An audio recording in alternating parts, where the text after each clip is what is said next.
Hey, everybody, it's your friend Adam. I'm here for my Thursday live stream where I stream every single week on Thursday from 6 to 8 p.m. Pacific time. I know California's great. I know you guys are dying for me to say that. I know you guys want to say that, even though most people are on the New York time. Most of the crazy people on YouTube are on New York time. But here in sunny Southern California, we're on California time, which means I'm right on time. I'm not even late. I'm on the dot. I have a guest coming on. The guest is late, but I figured I would jump on anyway because, I want to exhibit my whiteness for all of you. I want you all to see that I am punctual. one of the best things about being white. All white people are punctual. I actually feel like we stole that from the Asians. I feel like the Asians have us beat in punctuality. I don't know. Is there a study? Could Aiden Paladin dig up a study for us? A study that decisively proves Asians are more punctual than whites? I mean, if I had to bet, if I was in Vegas, I was forced to bet on this, who's more punctual on average, white people or Asian people? I'm going with the Asians. I'm giving this one to the Asians. So anyway, the guest I have coming on was in a recent debate on critical race theory. I thought it was pretty interesting. The debate is pretty long. I wasn't going to go over the debate. I was going to talk to him a little bit about the debate. I was actually going to go over this debate a lot of people sent to me and were laughing about. And it's funny. Like I run a comedy show. Sitch and I, the Sunday show is a comedy show. I try to make people laugh first and inform them second, because informing people, nobody wants to be informed. Let's face it. We want to laugh. We want to have fun. So that's what I aim to do. So this debate, how do you have a debate? What is this? 1, 2, 3, 4, 12 people panel. What a debate. I don't think I heard from some of these people. I don't think I heard from once. Why would you go on a show with 12 people? I don't know that this could be. Is this something people like? Something people enjoy? 12-person debate. So, but Vaush came in and Destiny came in. I don't know who came in first, but there were some sparks between them over the definition of fascism, which I thought would be a lot of fun. Oh, God. I just got the... Yeah, my mic is on, right? Let me see. Yeah, there we go. Yeah, so I just I thought it was a lot of fun. I figured my guest could talk about fascism. I DM'd him and asked him if he knew what the down low was on fascism. The guest is Christian Watson. He seems to be a lot smarter than me in the philosophical realm. He covered a lot of that stuff in the CRT debate, which I found very fascinating. So he'll give his take then, but maybe I'll just jump into... Well, actually, I'm going to read this super chat first is what I'm going to do. Dolomaticus for $5 says, I will be at work listening, so here for the good work. Also, never forget grifters are relentless long as the scam can pay off. That is so true. The old grift. It's difficult for me to discern who the grifters are, who aren't the grifters, who's sincere, who's grifting. I don't necessarily know. I don't know. There might be Sitch and I might be just a tad in the grifter. We might have 1 foot in the grifter camp and 1 foot in the sincerity camp.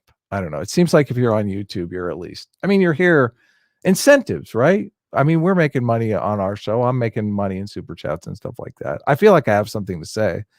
I would say it. I think even if I wasn't making any money, I think I'd say it. So let's hope.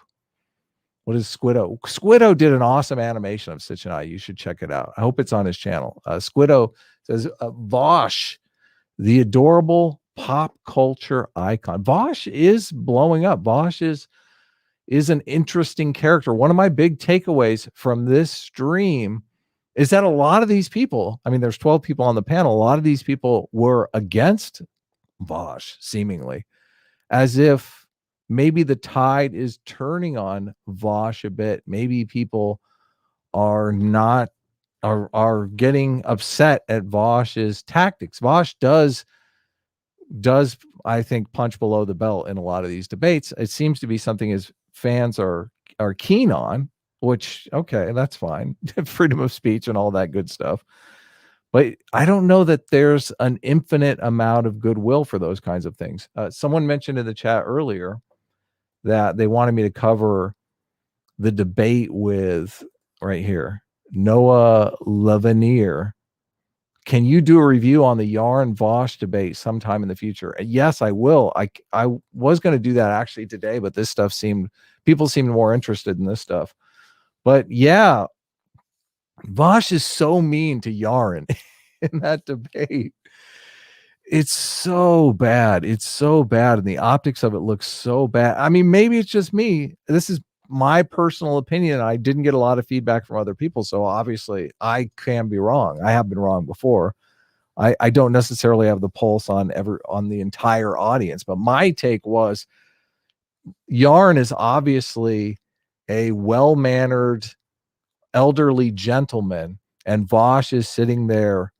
I mean, he called him a jackboot thug. I don't look at Yarn Brooks and think a jackbooted thug. That's what Yarn. I mean, he's an objectivist. Aren't objectivists into isn't their whole thing the non-aggression principle? You don't really think of them as the jackbooted thugs. They seem to be calling the state the jackbooted thugs all the time. But I mean, there's just the wording of that could have been so much better. I mean, Vaush could say something like, the policies that you're in favor of would put the jackbooted thug of the state on the necks of marginalized people. I mean, I'm just spitballing here, but I got to throw in a marginalized people, right? Because we're talking about Vaush. So, I mean, that would be a better way to get your jackbooted thug comment in than just to come out and call Yarn Brook a jackbooted thug. Like, what did he say? What did Yarn Brook say that was jackbooted thuggery? And Yarn's response, man, I completely this talk made me want to actually talk to Yarn, and Yarn follows me on Twitter and I follow him. And I would love to have a discussion with Yarn on this, because I think objectivism is actually against what I believe morality evolved for. So if objectivism is a moral system, which the objectivists claim that it is, yet it's a moral system that's antithetical to the evolutionary origins of morality. Like, I believe, just to put it simply, morality evolved to bind individuals into cooperative communities to compete against other communities. And this elevates selflessness to a very high degree in all of these moral systems. Moral systems are designed to suppress our evolutionary selfishness. And therefore, if you build objectivism as a moral system that puts selfishness as the highest aspiration and morality binding people into cooperative groups to compete against other groups, selflessness is like an important aspect of that. Obviously, if you're playing a game against other players, a team that is more selfless is going to compete against another team with the selfish individuals that are competing within the team more than they're competing against the outside team.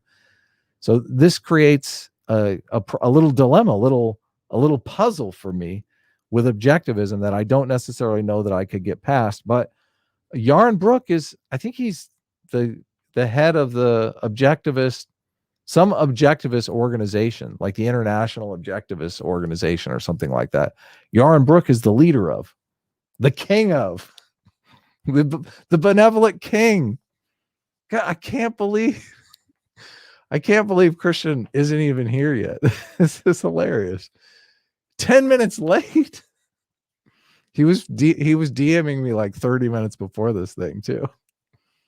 I guess he thought I was going to be late. Hilarious. All right. Well, I got a couple more super chats, but before I read the super chats, I went through and I bookmarked some tasty bits here. I have 12 is kind of where the the fascism debate starts. Okay, so this debate, I don't know much about this clip other than it's 2.5 hours long.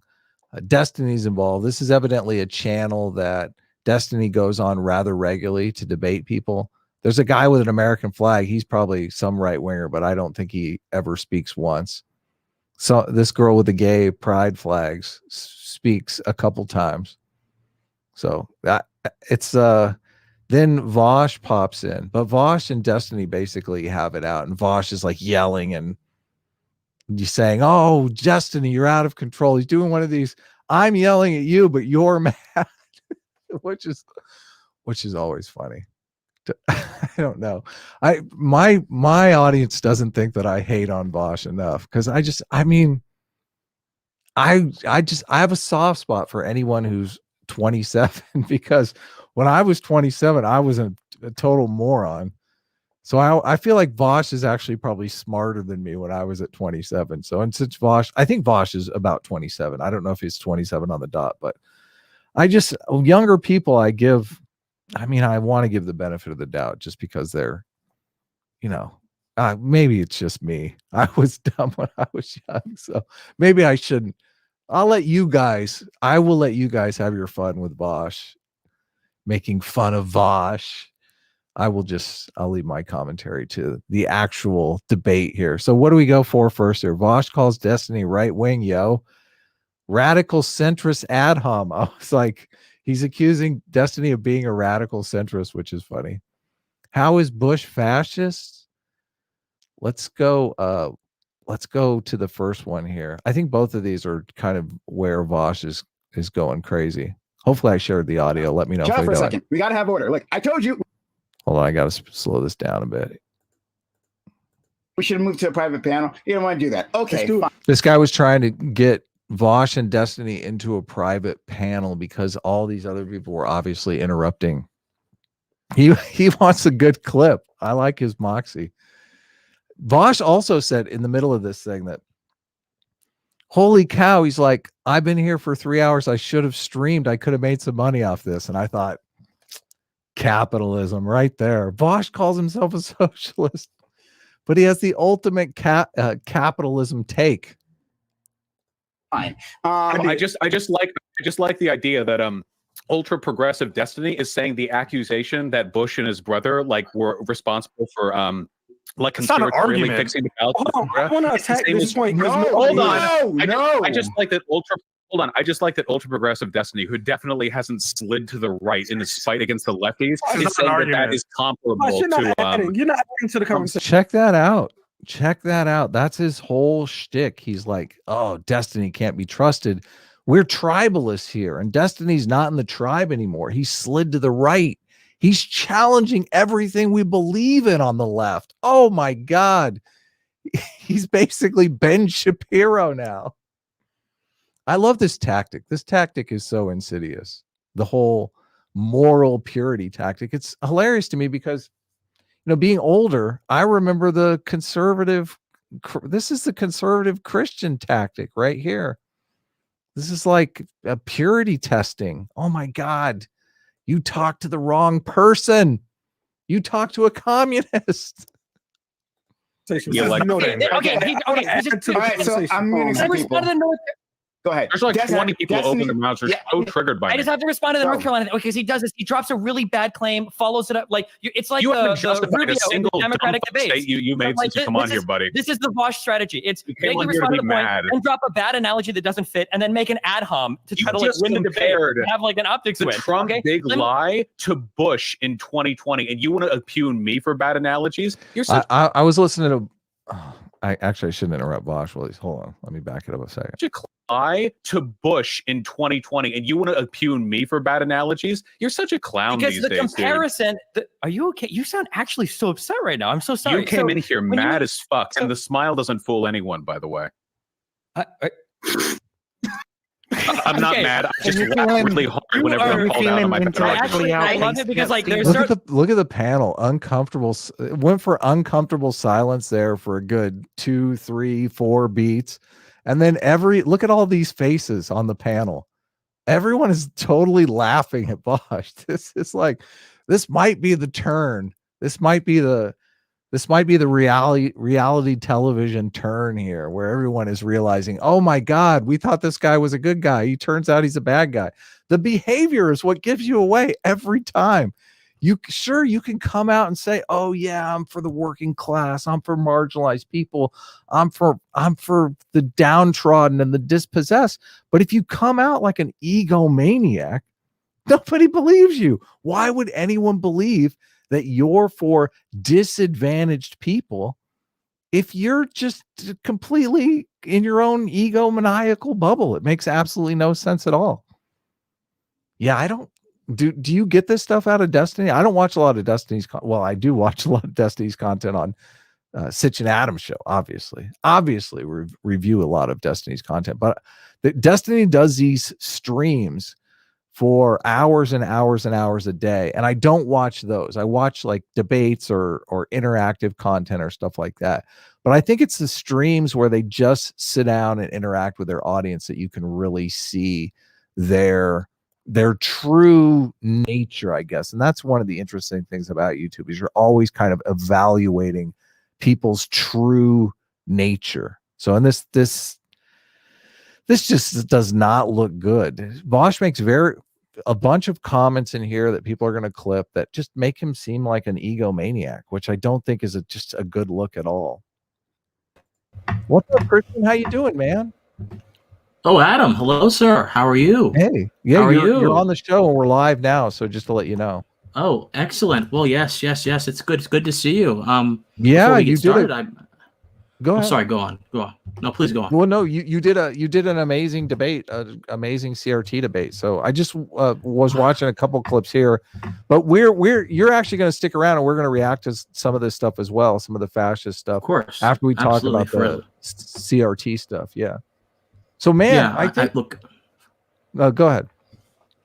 Oh, please, I'm sorry. I'm interrupting you on your own show. My apologies. I know. My apologies. That's okay. So I've watched a couple of your live streams, not really live streams. I guess live streams. Yeah, I think I watched one where you were talking to another person, and I think you said that you were like 20 years old. I couldn't fucking believe it. Is that the case? Yeah, I'm 21 years old. I actually just turned 21 a few weeks ago. Oh my God. A lot of folks are shocked. Yeah, no, you're smart as can be, man. You're much smarter than me. So that's being as young as you are, that's great. You'll definitely go far in the YouTube community. I was super impressed with your debate performance on the CRT stuff. Do you want to just give the background on how that came together for us? Sure, absolutely. So allow me to give myself a brief introduction to your audience. So I'm Christian, guys. Nice to meet you. And Adam, thank you for having me on. I must say that I am a huge fan of yours and Stitch's. I'm Team Adam, though. I had to specify that I'm Team Adam. I watch you guys. Sorry to interrupt, but I have to correct you. No. It's Sitch, and Sitch will be very particular about that. Excuse me. Yes, Sitch. Excuse me. But you're A team, so it's understandable, obviously. Yes, I'm A team. So. Yes, sir. And I watch you guys every Sunday, and what you guys do is a very valuable service, because what you guys go in depth for so many hours. I always say you guys are the hardest working people in the business. So I appreciate when you messaged me, I was like, oh, holy crap, is this like a spoof account? What's going on? No, you were like, is this the real Adam? It was a surreal moment. But yes, I'm Christian. I have a YouTube channel, Christian Watson. I am the host of the Pens of Politics podcast. I am also, this relates to debate, I am the spokesperson for a new organization called Color Us United, which basically is pushing for a race-blind society. And that's a part of the reason why I organized this critical race theory debate. I organized it because, well, actually, it originated from a Twitter spat that Dr. Borshenko, Carlin, who we know, Carlin's, I believe you and Carlin, your guys are on good terms. Carlin, yeah, very much so. I love Carlin. Yeah, Carlin and Gothix, Vanessa, had this Twitter spat with these two individuals, Sam and Aaron, and in this Twitter spat, it was quite unproductive. I didn't think that it was a very good way of spending their time. So I was sitting in the car and I thought to myself, you know what? What if we take this spat and we take it and try to make it a productive conversation? And so I kind of twisted Carlin's arm. I twisted Gothix's arm. We got them together with Sam and Aaron. And when we first came into the debate room, like before it even started, I'm like, you know what? This has the potential to either be the greatest debate about critical race theory in the existence of the internet, or it could be a mediocre dumpster fire. It ended up being a mediocre dumpster fire. and so, I mean, and there's so many different angles we can talk about. The debate was over like almost over 3 hours. And so I'm willing to talk about any angle you want, but my takeaways from that debate, personally, is that the people we were debating, Sam and Aaron, they are fundamentally immature. They do not have the intellectual maturity, I should probably say. And I mean, I'm not going to say fortitude. The intellectual maturity to actually take on these issues in a way that is not belligerent, that is actually collaborative. They understand their concepts very well, which is very dangerous. They understand it so well that they actually know how to smooth the goalposts and not commit to any single definition of critical race theory, which made the conversation very confused and very draining. They came to that conversation with the goal of getting content for their Twitter pages. And if you look at Sam's Twitter page, what he's been doing all last night and all today and all tonight. Oh my God, they're crying. Yes, they're crying. They're like, oh, Christian Watson's evil. Gothix is evil. Oh, Christian Watson did this wrong. And they're splicing out parts of the debate selectively to make us look bad. It's like, I'm like, do you people really have? Yes. Oh, yeah. If you go on his Twitter page right now, you will see him splicing out parts of the debate to make himself and his partner look good, deceptively editing it and having all his followers comment on that deceptively edited part of the debate. So no, These guys have no epistemic humility. These guys have no interest in actually getting to the root of these issues. These guys are entirely fixated on their own egos. And look, I don't have a problem with the ego. The ego is a very important part of being human. But when that's all you can see, then you tend to reflect that kind of behavior, and it's not good behavior. So there are so many angles we could go with this debate, but overall it was draining. It was upsetting. The comments that they're making right now about Gothix and Carlin and I, when we can't defend ourselves interactively, are equally upsetting and draining. But I have learned my lesson. I have learned my lesson. Never debate with people whose agenda gets in the way of their desire to find the truth. No, I disagree with you there, because I thought it was actually a good debate, and you teased out some things from them that I basically some hunches that I have had that this debate kind of solidified for me. And I'm always looking at a strategy going forward. I'm getting you're bumping your mic or something like that. I'm getting a lot of noise. So apologies. Epistemic humility is something I need to say a lot more, because that just sounds cool and it makes you sound completely smart. Epistemic humility. Epistemology is just how you come to knowledge, correct? So some humility in how knowledge is gained, I think, is what it means, correct? Right.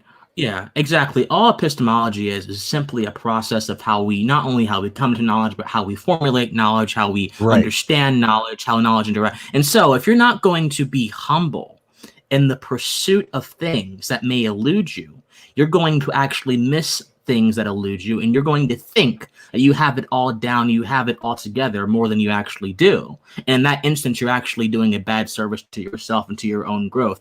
Humans and life itself can only grow with new information. If we don't have new information, well, I guess we can organically grow without new information, but I mean like grow in terms of like mental processes. We can only grow in our lives with new information. I don't see how you could without new information. Yeah, interesting. Exactly. Question, and if you convince yourself that you have all the information that you'll ever need, and that this information needs to be preached to the world, and everyone else is incorrect, and you have not even the chance of being the slightest bit incorrect or correct, then you're not growing. And I think that Sam and Aaron I think they're very set in their ways. And there's a difference. You can be convicted in your principles and still be willing to be wrong. Many people may not believe this. These guys have $200,000 in student debt for fucking critical race theory degrees. Like they're in no position to admit that they're wrong. That's just an impossibility. Yeah. All critical race theory is based on standpoint theory, right? Which standpoint theory is the epistemology that different people have different standpoints that they understand society from, and therefore their personal knowledge is better than any kind of collective knowledge we can build. Exactly. And what the critical theorists will do, critical race theorists, excuse me, what they do, and the critical theorists as well, but the critical race theorists, so they'll do this. They'll say, okay, knowledge production, this is what they use. It's a phrase called knowledge production. I first heard this phrase in a collegiate debate tournament round, because I used to do collegiate debate a little bit. I first heard that phrase there. And collegiate debate is full of critical race theory doctrine. In fact, if you're not saying a critical race theory argument, and I'm not even joking with you, it's very doubtful you'll even make it past the first round of the tournament. There are people who would say, make conservative arguments, or like me, make libertarian arguments, and they would just be completely and utterly besmirched and ignored, called anti-black, called, if you make a capitalist argument, they'll hate what we call the capitalist critique. The capitalist critique in collegiate debate is essentially critiquing capitalism for its impacts on marginalized people. So for the critical race theorist, knowledge only accrues in a antagonistic context, a context that is antagonistic to the lives and existences of what they call marginalized people. So you cannot have knowledge that is neutral to your own life. All knowledge must be inherently concerned with your own life, particularly if you are marginalized, but also if you are white, because guess what? If you are white, there are certain kinds of knowledge that you need to have so you can be less white. There are certain kinds of knowledge you need to have of your privilege so you can be less white and less oppressive. So when you have knowledge around this environment of antagonism and conflict, all your knowledge will be what? Antagonistic, and it'll have conflict in it. And not all knowledge about this world is inherently antagonistic, nor is it all conflicting. That is one of the chief epistemological errors of critical race theory, and I think it was on display in that debate last night. I'm not sure I understand exactly what you're saying. Maybe you could dumb it down a bit for me. No, that's all right. What I'm saying is, if you believe that you can only gain knowledge through survival, like through the need to survive, then your motivation personal knowledge. The reason I brought up standpoint theory was because the whole idea behind standpoint theory is that it's your personal experience is where you get the knowledge from, right? Exactly. But that makes no sense to me, because like I've seen Schindler's List. I feel like I've got some idea what the Holocaust was like because I saw this in a movie. Exactly. And so for the critical race theorist, experience is so important because the experiences of certain kinds of people are similar because those kinds of people, according to the critical race theorist, face discrimination. So, for example, a critical race theorist would allege... That came up in the debate. That actually came up in the debate. And I was wishing... Because you guys didn't zero in on the whole stereotype thing. And you were kind of tapping around the edges of it. I did a talk, and I don't know if you listened to it, there's a guy that's been on my channel a couple times, Dialogue Always or Lowe's R1, who I've talked to a couple times about critical race theory, and he seems to think critical race theory is something completely different than it is. But in the last talk, we were talking about color blindness versus critical race theory, and I kept talking about stereotypes, how not only are you're taking away color blindness, which is designed to fight all of the evil stereotypes throughout history against black people, but now you're adding a bunch of evil stereotypes of white people on top of that, which is just going to make things worse and worse and worse. It seems like the left has completely forgotten that stereotypes are a threat, which I think the psychological research on shows it's true and accurate. They invert it. They flip it. So the typical stereotypes that we hear, like, black folks like fried chicken or white folks can't dance, that kind of stuff. Okay, yeah, that's bad. That comes from, social oppression. That comes from a lot of things that are just bad and marred and bigoted mindsets. But when you flip it, now here's the thing about using knowledge as a means of survival. What do you mean flip it? Well, they basically take a stereotype, turn it on its head, and use the same exact principle. So instead of using the stereotypes that they condemn, they do the same thing the stereotype does, but they do it differently. So they flip it, basically. So, for example, in one instance, if you believe that knowledge is meant for survival, like, a knowledge to a black person is essential for them to dismantle systems that are oppressing them, you'll say, okay, whiteness is our problem. So they have they have used the same principle of a stereotype, and they have flipped it to say something different. Now, it's the same exact thing. Well, I think saying that I'm talking specifically of like the stereotype. Like they're building stereotypes. Which one? We joke about it all the time. Like they're saying punctuality is a white stereotype, which like punctuality is great. Like Asians have a stereotype that they're good at math. I don't think that's a bad stereotype for Asians. Who wouldn't want to be good at math? The bad stereotypes are the like blacks are lazy, blacks are criminals. All of those stereotypes from like the 1950s and 60s, which we've been actively fighting against with this concept of color blindness. They're basically saying no. Now they're saying color blindness is evil. They're redefining color blindness as ignoring racial disparities in outcome. They're saying ignoring those racial disparities is color blindness when that's not what color blindness is. Color blindness is judge people by the color of their or by the content of their character, not the color of their skin, because there are all these racist stereotypes out of the 1940s and 50s that we need to fight against. Like that's why I don't necessarily understand what you mean by flipping it.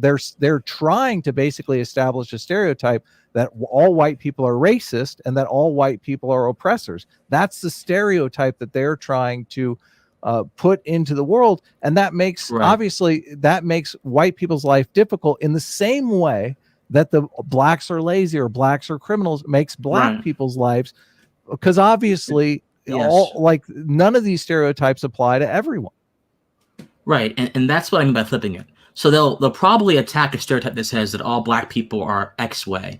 Then they'll make a different stereotype that says all white people are X way or have X quality. Right. That's basically that's using the same principle that they're criticizing. So they're basically doing the same exact thing. That's what I meant by flipping it. But I think that you're right about colorblindness, and this is why there's a sort of why a lot of critical theory people don't really get it. Right. This is why they don't really get it, because they define racism in a very different way than the definition of colorblindness defines racism. Yes. Yeah, that's the definition of color. Yeah, the definition of colorblindness defines racism as a intention, as a maladaptive, a bad mindset. Whereas the critical theorist sees racism, as Kendi said, tied to law, tied to systems, tied to institutions. So for them, when you say we want to be colorblind, that means you don't want to see the systems that are actively hurting black folks. So when you redefine racism, when you redefine racism to fit your own political goals, what happens? What happens is you lose sight of the true definition of racism. Or in fact, actually what happens in the case of the critical race theorists, your definition is not just an idea that's out there among many other ideas. Your idea is the correct idea because it is tied to the livelihoods of people who are being, quote unquote, marginalized. So this is the framework that they operate under. And I think that any rational person can see why it's wrong.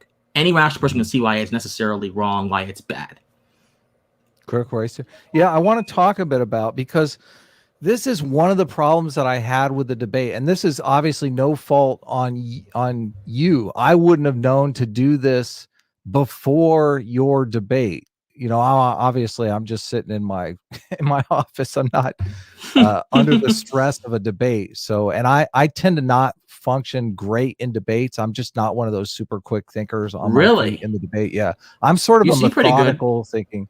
Yeah. I get a lot. I think about things when I'm working on other stuff. So I kind of came to this realization. I tweeted it out because I wanted to remember it, because I think so much of the debate, and it's a 2.5 hour debate. I encourage you guys to listen to it. So much of the debate is over definitions. And I feel like now we have a good enough understanding of their position that we can state their position in a way that they cannot back away from, because it's their position. It's the position that they're advocating for. So I just kind of laid out that position, and I realize a lot of this is offending people's sensibility because of the redefinition of the word racism, which I agree. I think it's evil what they're doing. Fuck them for trying to do this. Oh, Adam is unhinged. They're doing it for political reasons, and they're doing it. They're literally hurting the people that they're claiming to help by doing this, and that's why it so offends me. But in the interest, because when you stumble into a debate where you're debating definitions, and we went a 2.5 hour debate, and these guys never clearly defined critical race theory never clearly articulated their position in any way that you guys could argue against. They were slippery as can be. So I feel like now that I have a pretty strong working understanding that this is what they're doing, I feel like you can cut through all of that bullshit, and you're better. One of the reasons why I want to talk to you is you're better at doing this than me, man. You're quick as can be on your feet. So I said, you're a very nice guy. yeah, well, I just once you get, and I kind of want your feedback on this as a strategy, because this seems like the way to go in these CRT debates. So I'll just read the tweet so I don't leave anything out. I said, CRT opposition in this debate never made the most important point. CRT defines disparities in outcome as racism. This is a rhetorical trick to bring attention towards eliminating the disparities, but you cannot eliminate them without determining the disparities' mechanistic cause. And this is where you have to drill in on them. Different causes necessitate different solutions. If you are an animal trying to evade predators, the strategy you will employ with animals that can attack from the sky and the animals that can attack from the ground will be very different. And this is important because if we're gonna eliminate this disparity that they're all up in arms on, they've redefined the disparity as racism and they want to eliminate it, we have to drill in on the mechanistic cause. And the CRT advocates want to deal with these disparities. Let's not argue with their contentious definition of racism, but make them present a causal mechanism for the disparities, evidence for that mechanism, and fair solutions to change the outcomes. And I know this is kind of a dead-end trap for them. The guy Lozar that I've been debating CRT with a couple times on my channel, he was saying that, I'm all in favor of CRT where they're doing the studies and whatnot. And I was thinking, studies? I've never seen one CRT study. And I asked him to, I asked him to send me a study, and I went to Google Scholar and I looked up, and the first study I came across was basically saying that there's really no CRT studies because CRT claims that basically science is white supremacy, that it's trying to dismantle the master's house with the master's tools. You can't use science. So this is where I think that the dead end for them is there's no way that they can actually identify the disparity. Like just asking them to present evidence of the mechanistic cause is going to be a problem for them. But if you make them say that in the debate, I do think the majority of people think, what? I've just been at home for a year through a pandemic with the mainstream news pounding on me about how we have to use the science and listen to the science. And you're telling me you don't have any science for the CRT stuff? What the hell? Right. So there's 2 points. Go ahead. That I want to address. So I'm going to be a little bit long, but these are two very important points. Let's start with the latter one, actually. There is in society a sort of fetishistic relationship between some political ideologies and science. Now, what I mean by this, I don't mean that they actually believe in, they actually think that the scientific method is valuable and valid and we should be using it. A lot of people think that. Most people think that. Now, there are some people who don't think that they're a different case. Most folks think that investigating things, testing things in a lab, have no problem with that. But the issue becomes when scientists are being given moral and intellectual control over discourse on an issue that has to do with science, but also intersects with politics and public policy. This is why Fauci is so terrible, because Fauci is not, he's a scientist. And scientists, as any other profession will tell you, all have very different views. And for a scientist to use their profession to make political prescriptions and pretend as if those are the only political prescriptions that can actually work is for the scientist to be doing a dishonest service. That's abusive. So I think this entire believe or trust the science thing that's been happening over COVID is actually an example of the kind of slavishness that translates into not fighting wokeness, because a lot of people do not fight wokeness because wokeness Wokeness seems to suggest a solution to problems that people are supposedly facing, and that if we don't pay attention to these problems, these people will die or they'll have a low quality of life. If you don't pay attention to these problems, black folks will never be successful. So many people would claim. Black folks are being killed by the police, so they must be racist, therefore they won't be successful. So the scientists who use science for a political purpose tie their craft, their art, their discipline to your life and the woke people also tie their craft, their art, their discipline to your life as well. That's a very important relationship I've noticed over the course of this past year. On to the debate. My problem, here's what I failed to do, Adam. There was one point in the debate, I'm not sure if you saw, where I was doing the sounding board technique, and I actually got them to establish certain principles of critical race theory. I was asking about white supremacy, about using institutions, about analyzing institutions as a means of understanding oppression and that kind of stuff. And these gentlemen actually got pretty dang close to saying, this is what critical race theory is about. But the problem was the moment that I actually tried to get them to commit to that, they diverted, they moved the goalpost. So the problem was the specifics of that exchange? Can you let us know? Okay, yeah. So I said, guys, this was like halfway into the debate, like 2 hours, and I'm like, guys, we're going to get nowhere if we do not finally define critical race theory. Yeah, here's how we do that. I'm like, here's how we do that. I'm like, okay, let's agree on a few core assumptions that critical race theory holds. Okay, number one, does critical race theory emphasize the role of white supremacy in society? They're both like, yeah. Yes. Like, okay. Yeah. Does critical race theory emphasize the need to study institutions to understand how oppression works? They're like, yeah. Okay, good. Does critical race theory emphasize the need of historical analysis to analyze things that happened in the past and their impacts in the future? They're like, yeah.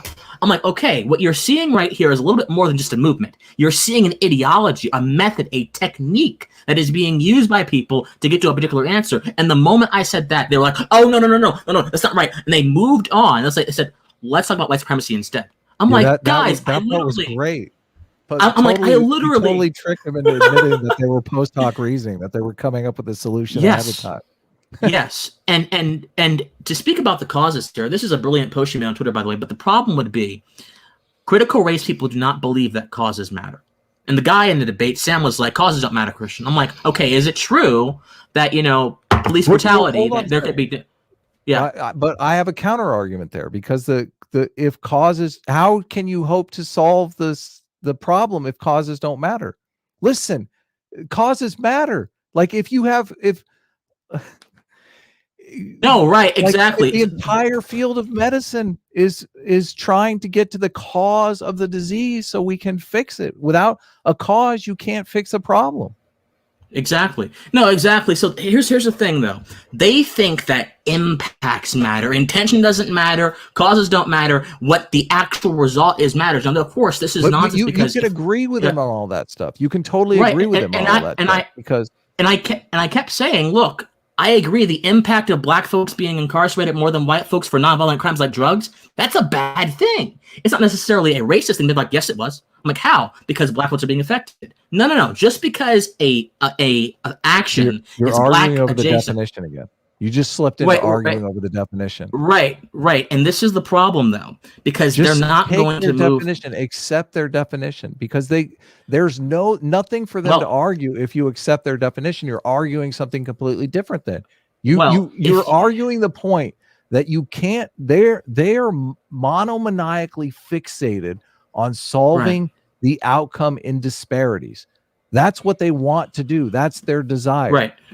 You cannot do that. You need to make the argument that you cannot do that without finding the mechanistic cause of the disparities. And if they keep going, listen, it doesn't matter what the causes are. You're going, yes, it does matter, because you can't solve the problem. If you're not looking for a cause, you are not genuinely interested in solving the problem. Okay. And you can think of a dozen hypotheticals. Okay. Let's say that the white community, the white stereotype now is punctuality, that everyone is on time. Let's say that there is some mutant virus that aliens have injected into all white people that makes them chronically punctual. Okay. Now, if you want to solve this punctuality problem, you want white people to stop being constantly on time.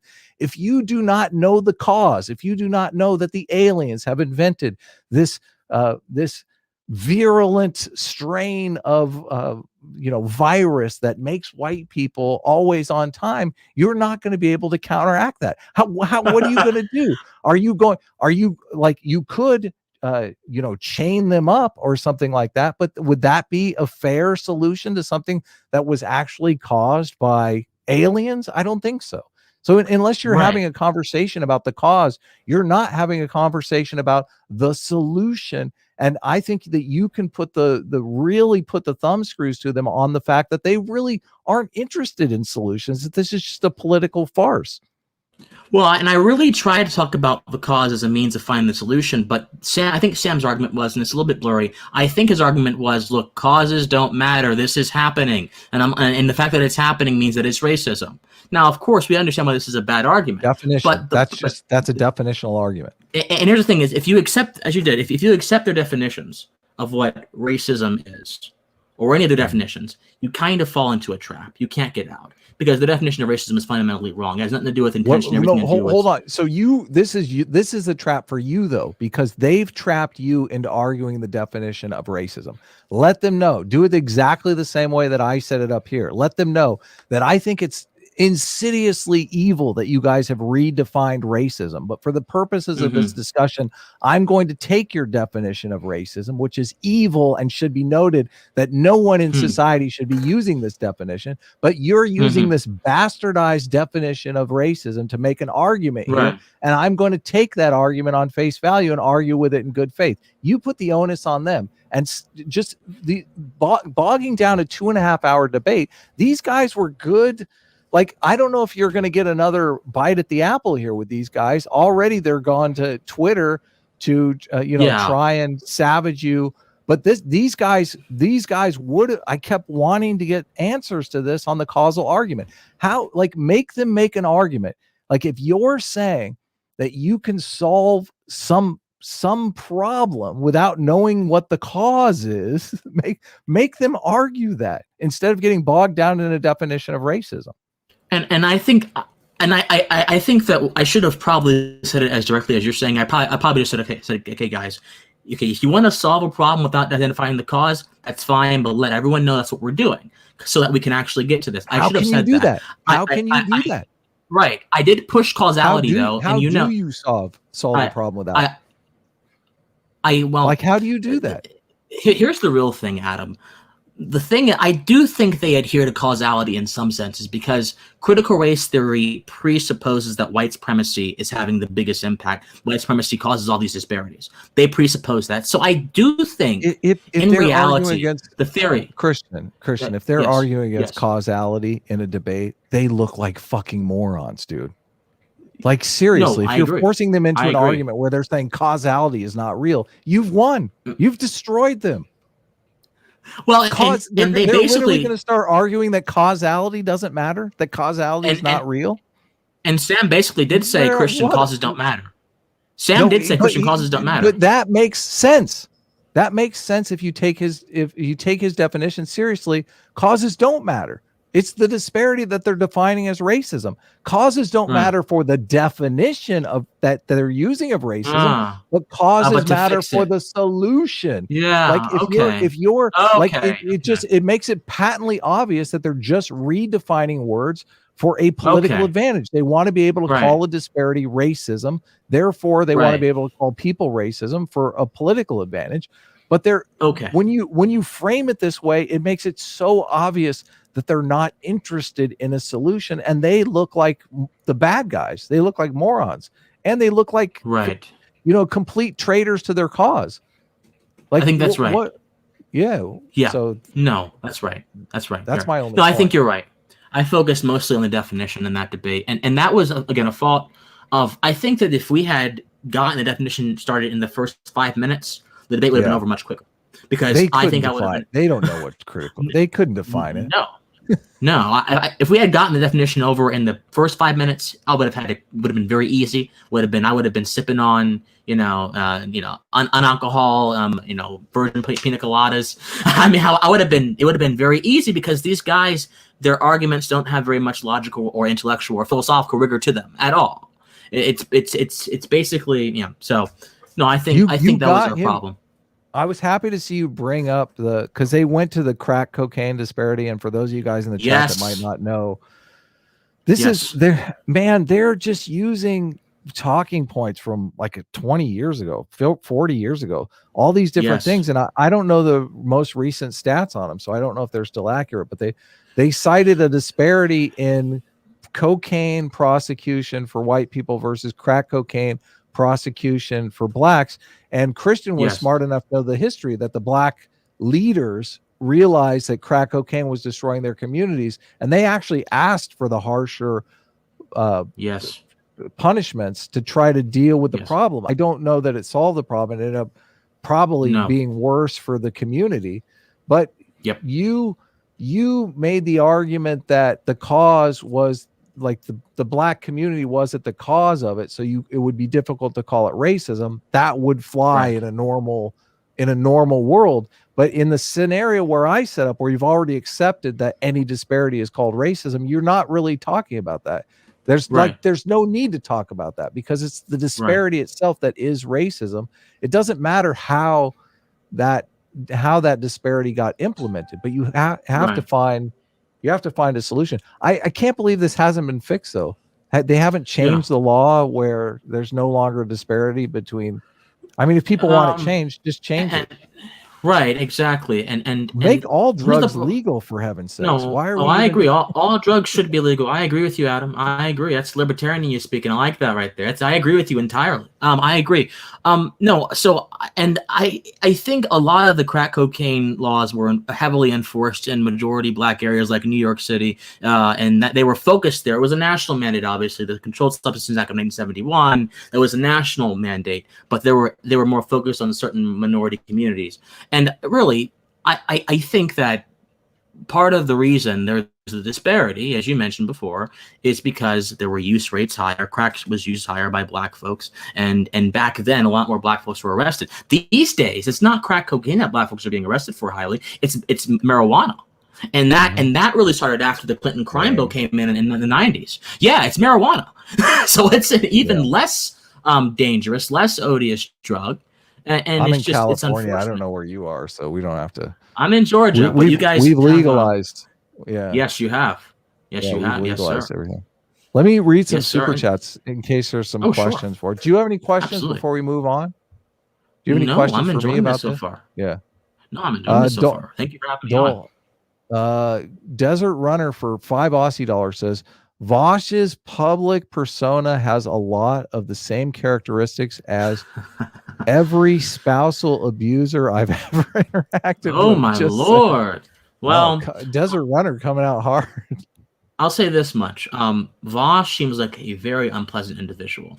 Have you debated Vaush yet? Are you going to debate Vaush? No. A lot of people want me to debate Vaush. Here's my thing. I have watched several of his debates. I watched his debate with Yaron Brook recently. I watched his debate with a guy called Endernax. And I am just so underwhelmed and underimpressed by how this guy reasons and how his thought process goes. And I'm trying to figure out, how is this guy the leading left-wing voice in the YouTube community? I don't understand that at all. It's him and Destiny, and both of them engage in some very dishonest tactics, in my opinion. I think Destiny is much better about this than Vaush is. Vaush is just horrible. So I don't know if I would want a bunch of leftists are already coming in my DMs, coming in my Twitter mentions, and they're attacking me. I'm not sure if I want a bunch of far leftists doing that. But if people convince me enough, I might debate Vaush, because I think that a lot of his analogies, like the coconut analogy on the desert island, a lot of them are just nonsense. And they need to be you should debate him. Yeah, I'd be in favor of that. Yeah. You should read Jonathan Haidt's The Righteous Mind if you haven't already. Yeah, have you read that book? That's on my list. So do you think people are primarily rational individuals, or do you think people are primarily emotional individuals? When you say primarily, you're asking about what do people do the most, and I think it's a mix. It's really a mix. Now, in terms of our nature, I believe our nature is fundamentally rational. We don't always live up to our nature. And I'm not saying we always should live up to our nature, but a rationality is a part of human nature that should and has been exploited to its most extent, to its highest extent. That's why we're talking through these screens right now. It's why we have lights. It's why we have houses to protect us from the earth. It's why we have civilization, because rationality has been exploited to such the highest bidder. So our natures are fundamentally rational, but our actions, I think, are almost always a mix of both. I think that it's almost impossible to separate the two, unless you're a sociopath, and that's different. Yeah, So I think I totally disagree. I think our nature is mostly emotional. Yeah, rationality is rationality is totally useful, and I agree with you that science has changed the world in very amazing ways. But I think, and this is the argument that Jonathan Haidt makes in the book, that that our emotions come first. We have some intuition about an experience, a word, a person, and that intuition kind of, all of our reasoning is based around that intuition, and that intuition very much sends us down a certain path that it's very hard for people to turn away from. And I notice this in myself, and I notice it in other people. It's one of the most useful ideas that I have. So I just it's completely antithetical. The only reason why I brought it up is because it's completely antithetical to the way most people have your interpretation of the world. But I don't think it's true. I think it's the opposite. So, well, I'll have to read some more Haidt. I would hate to comment on the guy's arguments without reading him. He's a very interesting thinker from what I've seen. I like to see it how Aristotle saw. I think that there are kind of like three parts of our soul: the vegetative, the sensitive, and the rational. And I think that we do have emotions, and we do have our ability to feel things and sense things. We have intuition. Those things do have a very profound effect. But our rationality is what makes us different. Now, does rationality overpower the two? I mean, I think that the fundamental distinctive quality of human nature is that we are rational beings. Now, to degrees, I don't know about degrees. I'll have to read some more Haidt. I don't know about degrees, but I think I would say human history would tell us that rationality, at least for a very particular period, has had more of an impact than not. And that may suggest something of degrees. So rationality can have a tremendous impact with most people being irrational. I mean, the ideas of Albert Einstein have had a tremendous impact, but we only have one Albert Einstein. So right. So I think that a part of our nature can come out in a single person or a few people and not come out in most people easily. Yes, I think that's absolutely the case. Yes, I do think that happens. Yeah. Yeah, it's a part. It's a thing. All morality is built on moral intuitions, because you can't know. I mean, morality is really about weighing the needs of the individual versus the needs of the community or the wider society or the group or the political party or whatever group you're binding yourself into. The moral I define morality as a set of rules that bind individuals into a cooperative community. So, and all of those rules are based around our moral intuitions, and intuitions are at their root emotion.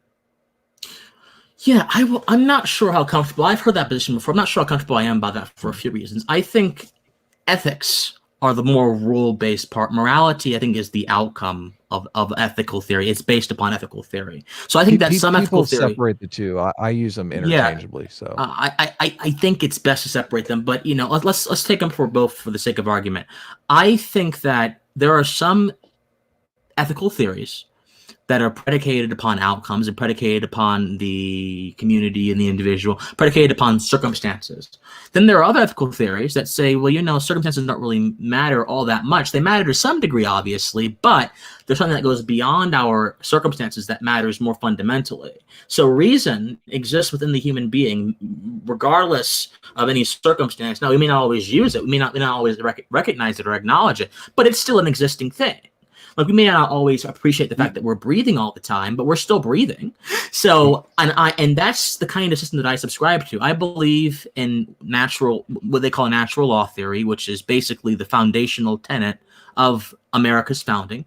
I believe that there are certain rules of obligation that decide what are right and wrong, and these rules can be divined and understood through reason, and not necessarily solely through intuition. Now, there may be an intuitive aspect to these rules. So, for example, one of the rules, of at least the kind of natural law that I follow, is that I have self-ownership over myself, and to violate that is wrong. Well, I mean, intuitively, if I'm walking down the street and someone walks up to me and punches me in my face, without knowing any philosophy, I can say that's fucked up. So there is an intuitive aspect to a lot of ethical theories. I think that's correct in moral theories, but I wouldn't base my actions or beliefs on an ethical or moral theory entirely on intuition. I wouldn't feel comfortable doing that personally. Well, I wouldn't either, because moral intuitions can be wrong.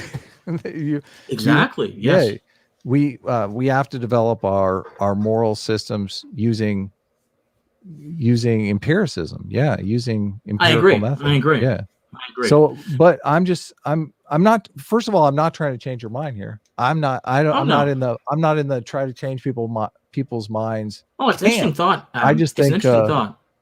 Well, the interesting thing about the Haidt stuff is that he really gives a way to understand morality mechanistically, naturalistically. Mm-hmm. And I don't know if you know about E.O. Wilson. E.O. Wilson was basically trying to explain ethics from a biological sense, where our ethics evolved from, how cultural evolution and stuff like that. So I find it fascinating. I just a lot of these debates are really debates like the Yarn Brook debate that you talked about. They're really debating two different moral intuitions. The Vaush there's a moral intuition that we have that evolved in us that is terrified of domineering alphas telling us what to do. And Vaush, he's basically catering to an audience that it has that intuition, constantly going off. That's an interesting idea. Yeah, and one of the most interesting things about the Yarn Vaush debate is they're both operating on the same moral intuition, the domineering alpha. It's called the Liberty Oppression Foundation is what Jonathan Haidt calls it. So it's this Liberty Oppression Foundation that basically evolved in human beings.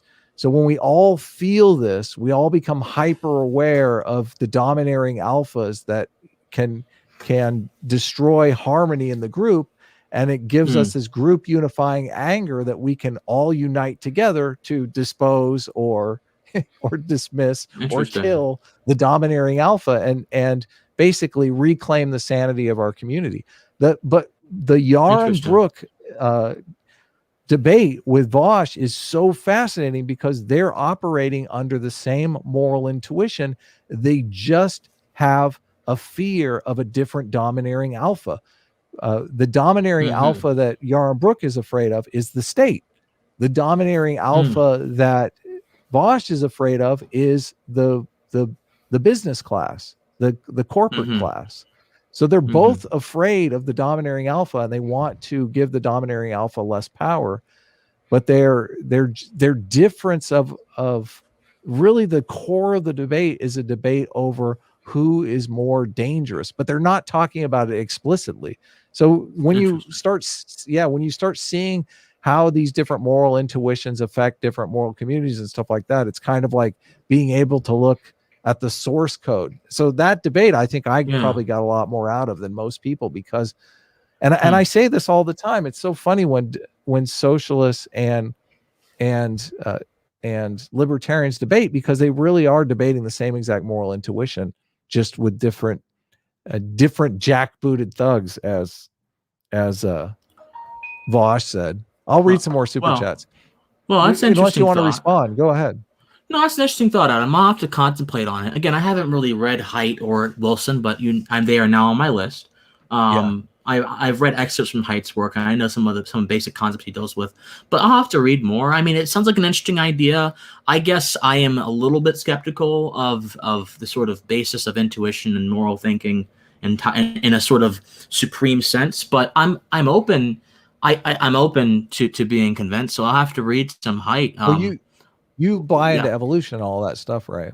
Of course. Yeah, no, I think evolution has had an impact. Absolutely, yeah. And I think that's a very interesting perspective, and Brett Weinstein talks a lot about that as well. Hell yeah, I love Weinstein. Brett Weinstein's good. He's good. Yeah, so it's interesting. I'll have to look a little bit more into that, but it's interesting. Alex Karras for $5. Yeah. Sorry to interrupt. Alex Karras for $5 says, Adam, I'm sad to say that the 7 harmonicas that I ordered suck. But there will be a ass kicking in harmonica battle. Oh yeah, I'm ready. Oh, really? I got mine. I've learned a song. Everyone in the chat was giving me a hard time about learning Piano Man, so I learned Piano Man for the chat. Billy Joe. Now I'm trying to get. Supposedly, Sitch knows how to play piano. I'm like, Sitch. Yeah, you can play Piano Man on the piano, and I can play the harmonica. It'll be internet gold. That'd be genius. And that harmonica is so iconic, both in the intro and the outro. It's kind of sad in the outro because I'm like, a good show is ending right here, guys. Oh my gosh. But it'll always be back next. No, it's very solemn, but it's beautiful. I like the harmonica. I need to learn how to play. It's so. I don't even know how this harmonica got on my desk. I think I was cleaning the house, but it's so funny how random it became part of the show just because I picked it up. Yeah. Danimal the Bruce for $9.99 says, I've been saving my money up for a computer. Haven't owned one in almost 10 years. What? But here's some cash for finally admitting you're gay on the Sunday show. Now, I admitted I was gay on the Sunday show. First of all, that's a lie. I'm not gay. So. I don't know what happened. I don't know where that came from. Yeah. I don't think I watched last Sunday. Like the Sunday before I might have. The last show I watched from you guys was when you analyzed that. Remember that Instagram live debate with the Kate Slater lady attacking Will? Yeah. That's the last show I think I watched.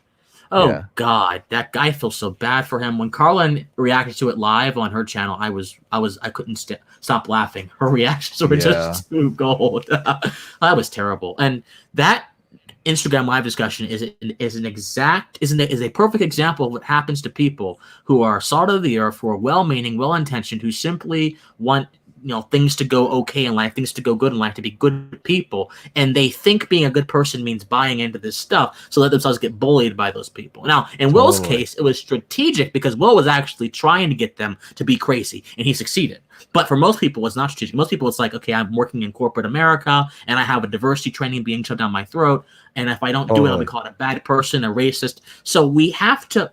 One of the fundamental things here, Adam, I'm not trying to be too philosophical. One of the fundamental things here, we have to understand that a self-love, a rational self-love and self-respect, which doesn't hold yourself. And Ayn Rand here it comes. Which doesn't know. Well, yeah, Ayn Rand got this idea from the natural law theorist. Actually, she kind of stole it, but that's a different story. A rational self-love and self-respect, which does not hold yourself as the only thing that means anything in the world, but hold yourself as a primary value in this world, is essential to being able to get through life undeterred by the missiles of the deceitful. And these critical race theorists, in my opinion, are being deceitful. In my personal opinion, especially when they can't even define what they mean without going around in circles. Well, we don't mean this. No. I don't know, because it's difficult. One of the things that I find most fascinating about doing YouTube is most people really can't even articulate the argument that the other side is making. So I don't know how you can say that they're being dishonest when most people can't even really they can't really even understand their argument. I don't think those guys were being dishonest. I think I think they redefined racism. They probably didn't even sit down and go, oh, this will be a great strategy for us. It just kind of naturally evolved that way, and they went with it. Okay, it works. It's a great way. Define anything you don't like as racism. I mean, that's a great strategy for destroying your political opponents. Yes, okay. Maybe they were not intentionally being deceitful. Let me rephrase. I think their tactics seemed pretty sleight of hand to me, cloak and dagger. I think their tactics seemed pretty like that to me. And I say that because whenever we would get, like, for example, let me give you a clear example. When we were talking about something unrelated to what Aaron brought up, which was Carlin's channel, her talking about cameras in classrooms, we're talking about something completely unrelated. Aaron immediately pivoted to that the moment the debate got a little bit intense on that side and tried to throw it into that topic. That, in my opinion, is a deceitful thing because it is trying to distract from the topic at hand and to go to a different rabbit hole that was not relevant to what critical race theory actually is. So that, in my opinion, is a deceitful tactic. Even if they were not meaning to be deceitful, it sure seemed deceitful to me because they were trying to distract from the topic at hand. They're trying to make you look bad, which I agree with you there. Like, a lot of the stuff that they were doing was just needless personal insults and all kinds of shit. And the Twitter stuff right now. Well, Carlin, I think took it there first. I think Carlin was the one that started with the insults and whatnot. So, I mean, if you're gonna stir that pot, I don't necessarily. I mean, it's great for views and for attention and stuff like that. So. I don't necessarily know if it's a good strategy or not. I do have a question for you about, like, the strategy that I'm laying out here. Would you call that like cloak and dagger type stuff? Because I'm doing it live on a live stream. Like, any one of them could listen to this, and I just feel like the debate would be more productive. Listen, it's not cloak and dagger. You made an argument that the debate can't be productive unless you're both cooperating to find truth. I agree with that. I completely agree with that. So if the truth that they are looking for collaborators on is to solve these disparities, then you are not collaborating with them. The thing that you're trying to get their collaboration on is the definition of racism. You're kind of making an argument that we shouldn't redefine racism, but I mean, you're not really even having that argument explicitly. You're having it kind of covertly. But so then, Adam, you would agree that everyone should do concessions then, because you believe that you should concede to their point that this is what racism is. Should they concede anything to our point if we're going to collaborate? Well, framing it as a concession is terrible. I think you should perhaps, but that's what it is. No, I think you should frame it as, for the sake of argument, I'll use your definition. Like, I concede nothing, but for the sake of argument, I'm going to take your definition at face value. You are literally defining disparities in outcome as racism. I'm going to use that definition, and if your ultimate goal is to eliminate these disparities and eliminate what you're calling racism by doing that, then we need to have a causal mechanism for the disparities before we can attack that causal mechanism. Because if we attack, I mean, I don't even understand how to have a conversation about attacking the problem without a good description of the problem. Like, if we want to go to Mars, we have, like, how do you go to Mars without, like, there are certain understandings of the problem that we have to have before we can do it. I mean, with the flat Earth understanding of the world, there's no trip to Mars, right? We got some real problems with our model here. And if people define Earth as completely flat, then a lot of the works of art we've done in science, things become immediately obsolete. And so if we define racism as a wrong thing, here's my here's why going back to the definition. You want to argue the definition so bad. It's like, I just want to argue the definition. No, Adam, no. I want to establish the definition. There's a difference. I want to establish. Look, if they have a definition and I disagree with it, I'm willing to put aside my disagreement with the definition, so long as they can establish the definition. If they say, okay, this is what critical race theory is, okay, let's analyze what this is. We don't have to argue about it. Let's analyze what exactly this may mean for people in the real world. That's what I want to do. Now, there'll be some people who would say, okay, you think critical race theory is this? I say it's this. And that was kind of what happened during the debate. In retrospect, that's a bad idea because that's competing definitions. But if they establish a definition, I see no problem with going in and saying, okay, what about this? What about questioning how much white supremacy plays a role in our lives? What about this, that, and this? That's fine. Is just political rhetoric, man. No, it's not. No, it's not. Political rhetoric. Wait. What do you mean? Their definitions? Everything that they say about white supremacy and stuff like that is just rhetoric. It's all political rhetoric. But these scholars use it to animate and inform their conclusions. So it has to be engaged seriously. Yeah, but I mean, they're using a fictional caring of marginalized. This is what just I agree. Me. I agree with you. They're caring for marginalized people seems completely fictional to me. That's why I want to press. That's the debate I want to have. I want to say, listen, if you really do care about marginalized people, in order to solve the problem, we have to find a causal mechanism. If you are not interested in finding a causal mechanism, you are not interested in solving the problem. Ergo ad proctor. Why are we even having this conversation? Why are you going to school for this stuff if you're not trying to solve problems? Right. And yeah, no, I think that's right. Any idiot can point out the problem. Listen, we die. There's a problem. You're going to die. That's a problem. Like, until you come up with medicine, until you actually try to solve the problem, what's the point in pointing it out? Right. No, I think that's right, Adam. I think that's right. But I just think you're taking a very common sense and epistemologically righteous approach to an ideology that is not at all, that is divorced from reality and doesn't really care about being epistemologically responsible at all. And that's why I think that it would be effective to some people, but not to the people you're trying to talk to. And collaboration to me is not just sorry, go on. Sorry. How do you get to that though? If you're just arguing definitions?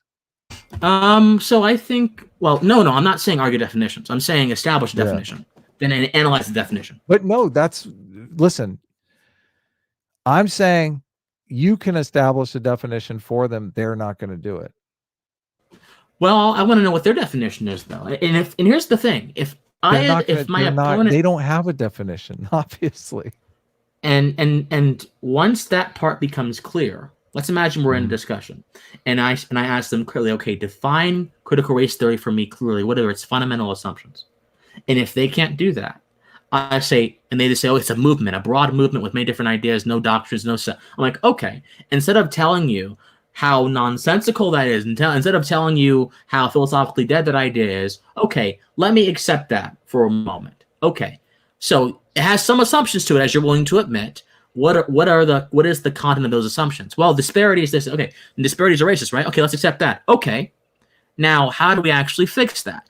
I don't mind doing that progression of steps to get to a solution, and that would qualify as not arguing a definition. But I do think that it is important to get these ideas down to have a concrete meaning, because if we don't, then we could be shooting at windmills. We could be chasing ghost ships for all we know. So I think that your method has a lot of pragmatism to it, and it's important. And hey, I would actually like to see a debate where this happens. But I don't think it would be effective to the critical race theory people. It might be effective to the people who are listening and watching, if their minds are not infected with, a lot of crazy ideas like many critical race theory minds are. But I don't think it would reach the people you're talking to, the debaters. If I had done that with Sam and Aaron, it wouldn't have reached them. Might have embarrassed them, but wouldn't have reached them. I have a question. I'm trying to reach people. If people are mostly rational, why wouldn't it have reached them? Well, because rationality, like any tool, can be used in many different ways. It can be used in many different ways. Being mostly rational does not mean that you're mostly right. Do you think they're mostly? Do you think they're mostly rational human beings?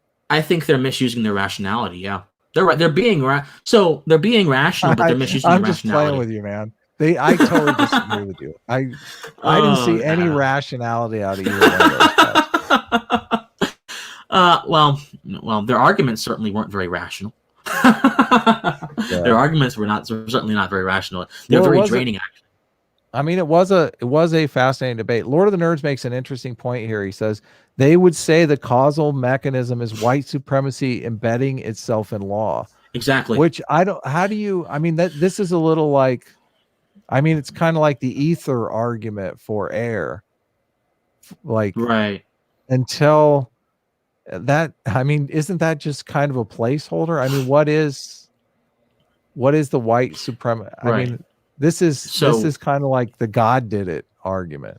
I don't necessarily know how to attack that, but at least you're having a substantive argument. Then this would be a much more interesting debate than over definitions. Yes, and this is what I was trying to do when I had that sounding board. I was trying to say, okay, guys, critical race theory assumes this, that, and this. Okay, doesn't this mean this, that, and this? And if they had said yes, Adam, I think I would have been able to move on, and we would have had a much better conversation because we would have moved on from the definition. We've been able to talk about, okay, white supremacy. How does that manifest in the real world? What are some examples of that? Okay, is it necessarily white supremacy or something else? So I think that if that had happened, if we had agreed on a definition, that we would have been able to have that conversation. But as far as the causal mechanism of white supremacy, here's what they mean by that. What they mean by that is that the law has been used in a particular way, and the impacts of that particular way, which were white supremacist, were used by white folks to oppress black folks, are still happening today, and therefore those impacts white supremacists. So there are a few problems with this idea. You could take a problem that looks similar to the issue that those laws allegedly caused and say that problem, without investigating what that problem source actually is white supremacy. And that could be a category mistake or something of that sort. That's the first problem. The second problem is that it assumes that if something happened at one point in time, it continues to happen throughout time. And without actually establishing that and proving that, you can't really say that. And to establish that and prove that, they point to disparities. And we get back to the first problem. Just because something looks similar to what the original action did does not mean that that something is a part of the original action. So, for example, if a gunshot goes off in the air and there's smoke in the air and there are firecrackers on the that go off in the air and there's smoke in the air, that does not mean that the smoke originated from the same source, even though they're both smoke. So you get into this sort of circular loop of problems when you embrace this white supremacy as causality idea, and it ends up being self-defeating and it ends up going down a rabbit hole. So I think that would have been a more interesting conversation, but it would have gone nowhere. Well, they are making a causal argument in the case of the cocaine, the powder cocaine versus the crack cocaine. Yes. But you in the debate went to, you can't call that racism because the black community asked for this. I'm sympathetic to you. It doesn't matter who asked for it. If the outcome was nefarious, was something bad, something none of us want, aren't you? Can't you? I mean, you can make bad decisions in all kinds of realms that hurt people. Can't if they're saying that the causal connection is the longer sentencing for crack cocaine, I mean, it seems like we could fix that and see if it changes the disparity, right? It seems like an easy fix. And I agree. Look, I think I agree. I think that I tried to establish that black folks did this to their own communities because critical race theorists believe that racism can only really happen towards black folks, not from black folks. So I'm like, okay, by your definition, by your understanding of racism, how is this racist? I see what you did. When how is this racist when black folks actually did it to themselves? Okay, and that throws them into a loop. Yeah, but to your other point, was it harmful? Oh yeah. There's a difference between being racist and necessarily being harmful. Racism is a kind of harm, but not all harms are racist. So absolutely, what Chuck Rangel did and what Nixon did was harmful and bad, and it put a lot of black fathers, a lot of black families in prison, broke up families. No, sure, the war on drugs is an absolute moral and financial calamity for African Americans and for really the entire nation. So I agree on that. Yeah. And if that was what we were, this is why I could work with the critical race theory person on that point. Regardless of if we think that it was racist or not, War on drugs is bad. Let's get rid of drug laws, or let's get rid of these prohibitions on drugs. I could work on that in a practical policy setting. I could work with them on that issue easily. Yeah. But if we're talking about, but that's the problem, because they don't want to do that because they want, anyway. So they just want to use it to gain power. Cullivar for $5 says Vaush gets paid to attack using his audience's talking points. Yep. He gets money and his audience gets an attack dog. He's basically a political hoe. Well, I could never do that. I mean, I made this argument with Sargon, because Sargon, Sargon comes on the Sunday show, and Sargon does, I mean, he voices, he is an attack dog for the opinions of his audience in many ways as well. And I can't be that attack dog. That's just so, like, I'm a chill dude. I can't, like, it's so against my personality type. I could never do it. Yeah. And just in my opinion, Adam, and maybe you agree or maybe disagree, if you're going to do this YouTube thing, if you're going to be a commentator and talk about stuff, you need to know where your values lie, and you need to understand, for like financial reasons or strategic reasons, where your audience's values lie. But you have to understand, your audience is supposed to be interested in who you are and what you say, not what they make you do. If it's the other way around, if they're interested in making you do stuff, that's not an audience. That's a slave master. You need to get away from them. Yeah, totally. So my audience has said, well, Chris, you need to go do this. I'm like, guys, look, I respect you. I love you. But this is my platform. And I'm speaking to you guys, but I'm not owned by you guys. And in almost every case, many of them have said, okay, I understand. Thank you. Now, some people will say, well, how dare you? I done it to you. Well, and at that point, you just cut them off. I'm sorry. You can't handle that stuff. I don't owe you anything, So that's my I cut no one off. I disagree with you on one point. I mean, it's such a journey of discovery for me, and I feel like YouTube makes me 10 times smarter, because I get, it's like I'm crowdsourcing ideas. I read all the comments. People always give me interesting stuff to read. They always give me interesting feedback. Like, someone will be in the comment section telling me that, they dealt with this crack cocaine, powder cocaine disparity in like half the states 30 years ago. I'm just making that up, but someone will bring me information about various things, and it's always good to have that stuff. So I just think going out. I agree with you. People going out and, like, I mean, embark on it with some humility that you could be wrong, and structure structure your audience, structure your thinking in that sort of way, I think is more helpful. I mean, the idea that you have to know where you are on every single position, if you're waiting to start streaming or doing YouTube, like, until you know everything on every single position, you're never going to start. That's never going to happen. No, I agree. Okay, let me clarify, because I definitely didn't mean that, because I'm still learning, I'm still growing, and there are people in my audience who email me paragraphs, giving me resources to read, giving me instructions and everything. Great. And in most cases, I say yes, because guess what? I know what I don't know. I know that my knowledge is not as full as it possibly could be. And I know that I can gain more knowledge, and it can only help but not hurt me. And it can also help my audience, because I'm coming from more an informed perspective. I'm not saying that. I'm saying when people try to control your actions by saying, you need to go and say this and do this, or I'm not going to support you, or they say it in a roundabout way, not like that. I have a problem with that. Because that's not you trying to inform or educate me. That's you trying to dictate things to me, and you're not my master, But if but if I get a fact wrong, and this happens sometimes, or if I say something wrong, or if I don't have enough information about a particular topic, please correct me. Please call me out. Please help me. I want that entirely. Lance the Surf said on a stream with Destiny, he admitted that his audience. He lost mods and audience because he wouldn't call Destiny a Nazi. And I was like, what? That's the problem. That's what I'm talking about. That's what I'm talking about. No, I know. That's awful. That's awful. Oh, God. Call Destiny a Nazi or I'm unsubscribing. What the fuck? That's the problem. Yeah. And if you want to help me, get better, then please do. But don't make me do things, or don't force me to do. How are these people not authoritarians? Like they bitch and moan about the authoritarians and the fascists and all. You're the fucking fascist. Like if you're literally unsubscribing from a channel because they won't call someone a Nazi, you're a fucking fascist. Go look in the mirror.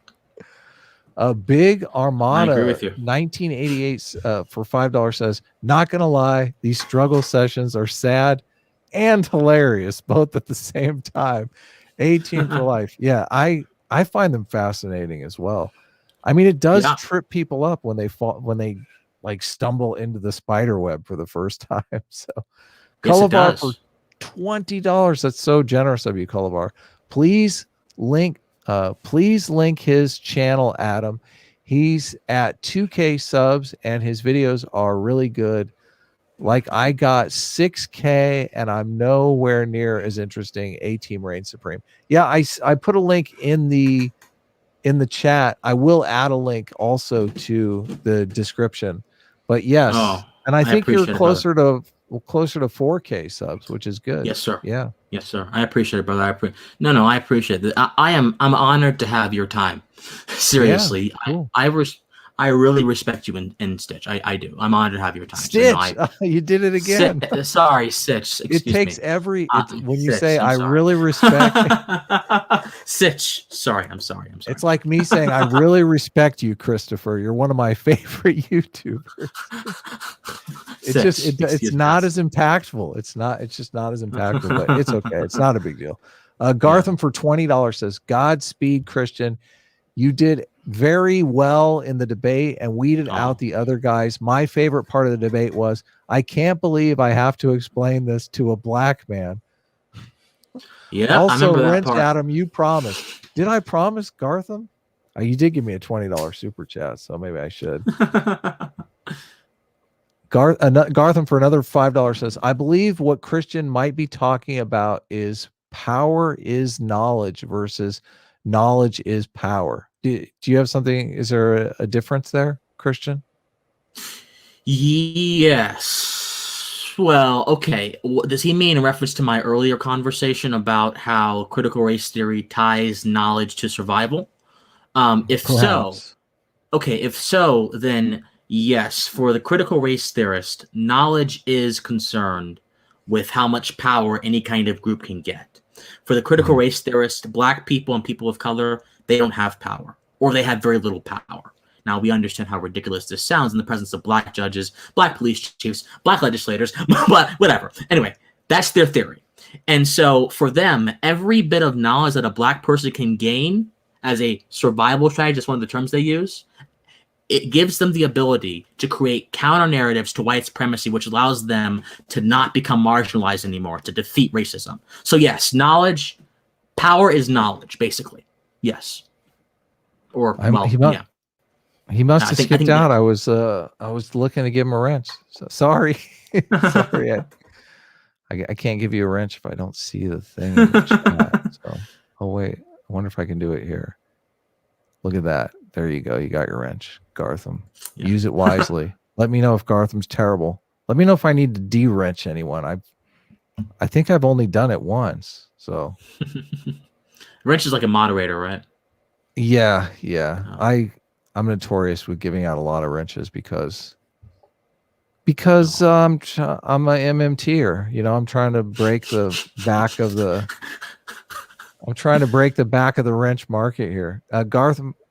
Oh yeah. Kelson Glazek for 5 Canadian says, I said it first, CRT can be summed up as good is bad. Mm-hmm. Well, that's one way to look at it. That's one way to look at it. Yeah, totally. Jacob Sanker for $5 says, black rage is a stereotype flipped that Dr. Kill used.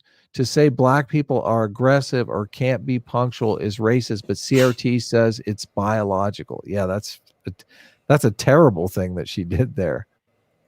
Did you last week? I think Dr. Kilanani, I think is her name. She was the one that she did a talk at Yale where she basically said that she wanted to murder white people and shoot them in the head. Yeah. I'm not surprised. I'm sure murder you white saw people? it. Oh yeah. Yeah. Well, I didn't see that talk, but that language is very similar. Let me give you a story.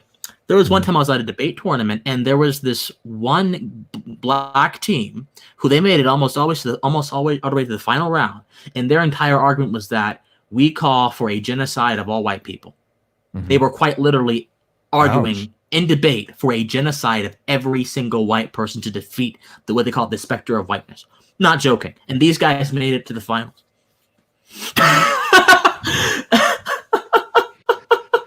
That's some scary shit right there. That's totally scary. When the genocidal maniacs make it to the finals of the debate. Ouch.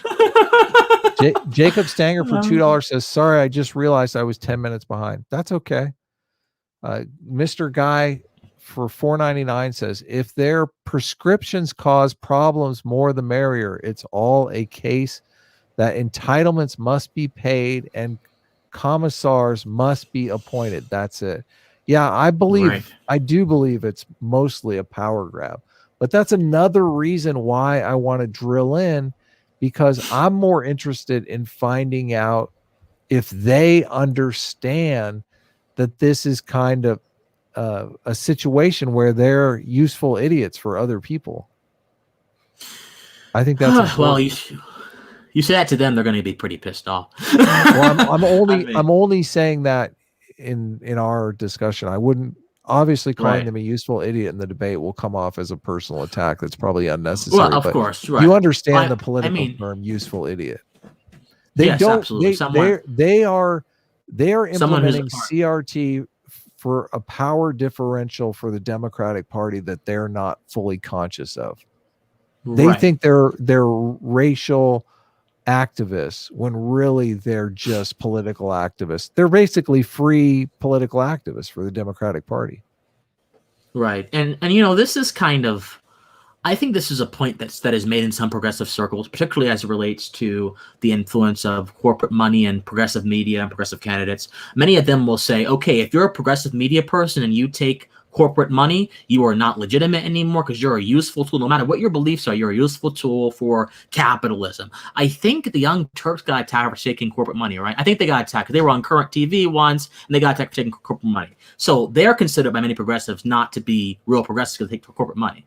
Bernie routed against people who take corporate money as well. And so the same kind of thing. There are some people in woke circles who are like, okay, if you are going to let yourself be co-opted by the political structure which is propagating white supremacy, then you're a useful idiot. So there are some folks in woke circles who recognize this principle that you just said, but not nearly enough. They're not the visible ones.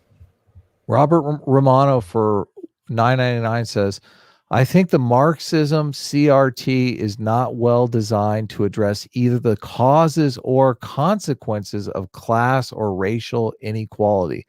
I believe the explicit goal is instead revolution and to overturn the system. I agree with you, Robert. Many people are really only interested in burning it all down, apocalyptic style. So I do agree with you there.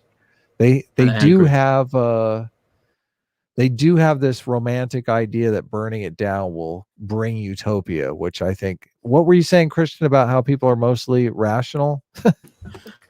I think this is one. I think this is another point for me. I mean, really, like, how can people believe that? No, we have capacities, but we don't always use those capacities. So I think everyone has some level of intelligence, but as evidenced by many things, including the popularity of TikTok, not everyone uses their intelligence all the time. In my opinion. Whale Ears for $10 says, it seems like morality is intuitive in the same way language is intuitive.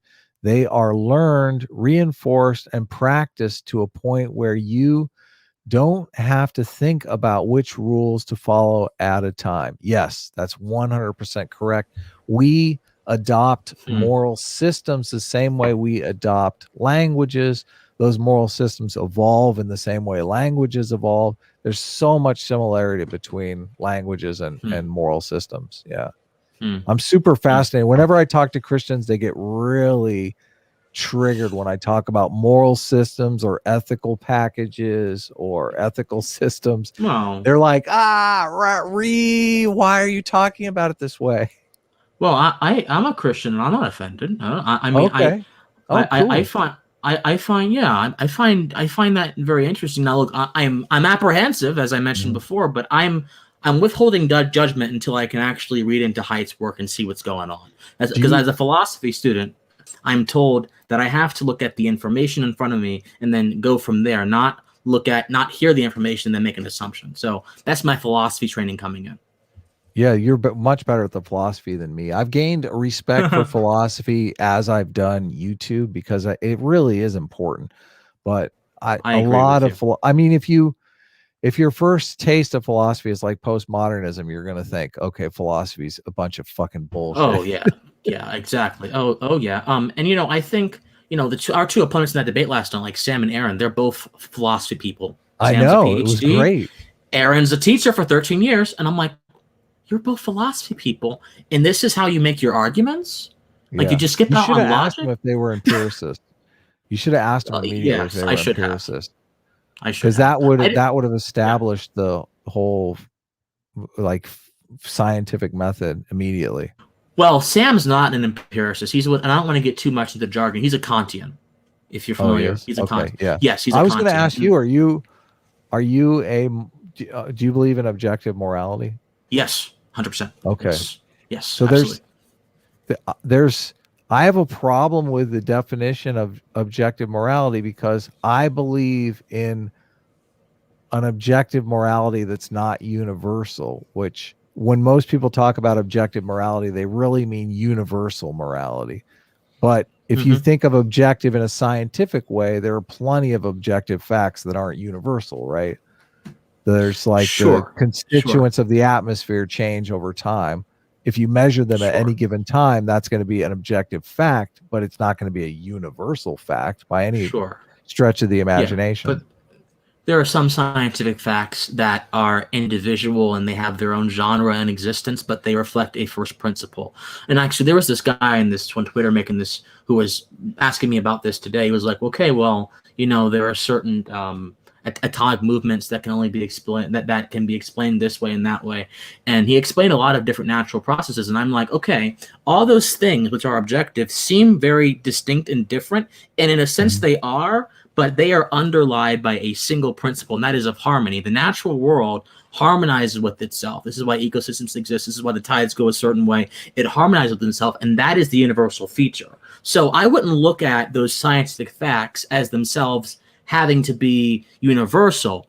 I look at them as being underlied by a universal principle, which may or may not be the content of that fact in particular. So, and this is why I think I always say that I'm trying to find the truth. I think there are some very good groundworks that I have to base what I think the truth might be, but I'm constantly searching for it because, yes, I have access to a lot of objective facts, but I believe a universal underlies them. I have to just find it, though. That's how I base my moral assumptions.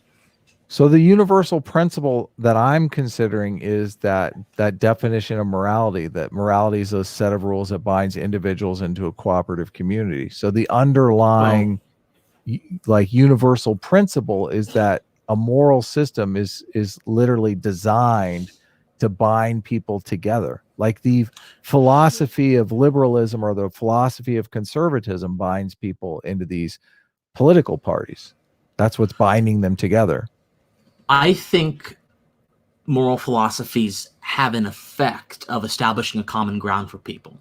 But I think moral philosophies themselves are really, or at least the moral philosophies that I adhere to, are statements of the value of human beings. So, for example, my moral philosophy, I believe in natural law theory. This is what John Locke believed in. I believe individuals have certain rights, blah, blah, blah, blah, blah. And he grounded that in nature.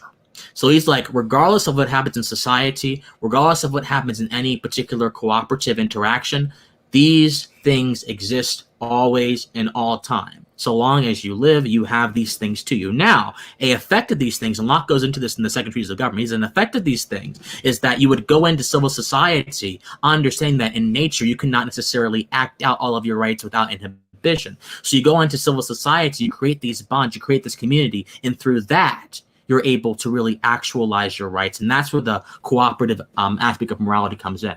So for me, it's not that morality is based off of cooperation. It's that cooperation is a side effect of morality, in my opinion. It's a little bit of a chicken and egg thing here, though. What is the purpose of the cooperation? It's evolutionary advantage, right? Like a better cooperating tribe will outcompete and destroy any rival tribes. Yes, and a lot of civilizations that lived by warfare also died by warfare as well. It wasn't really until human beings really began forming alliances, forming bonds, engaging in long-term diplomacy that we actually began seeing some of the creative synergies of people being unlocked and some of the great advances of Western civilization actually happen. So, I think that at a very base instinct, that warfare is there, that competition is there, absolutely, and that formed a very significant part of human history. But I do think that what is the purpose of morality? That's a very complex question. Well, you're a moral philosopher. Yes, and that's why it's a complex question. I figured you're probably the one that should. What is the purpose of morality? If anyone should have an answer for what is the purpose of morality, a moral philosopher. I think it's well, the good philosophers are very careful with what they say, though. So I'm trying to be careful with it. So give me a second. Okay. I think the purpose of morality. Okay, the function. Let's say the function, because the function kind of stands independent of a particular function circumstance. Or purpose. Yeah. If I say purpose, then anything can be purpose for a particular thing. Someone can use morality for an end that it's not meant to be used for. So let's not say purpose. Function is fine. Let's say function. The function of morality.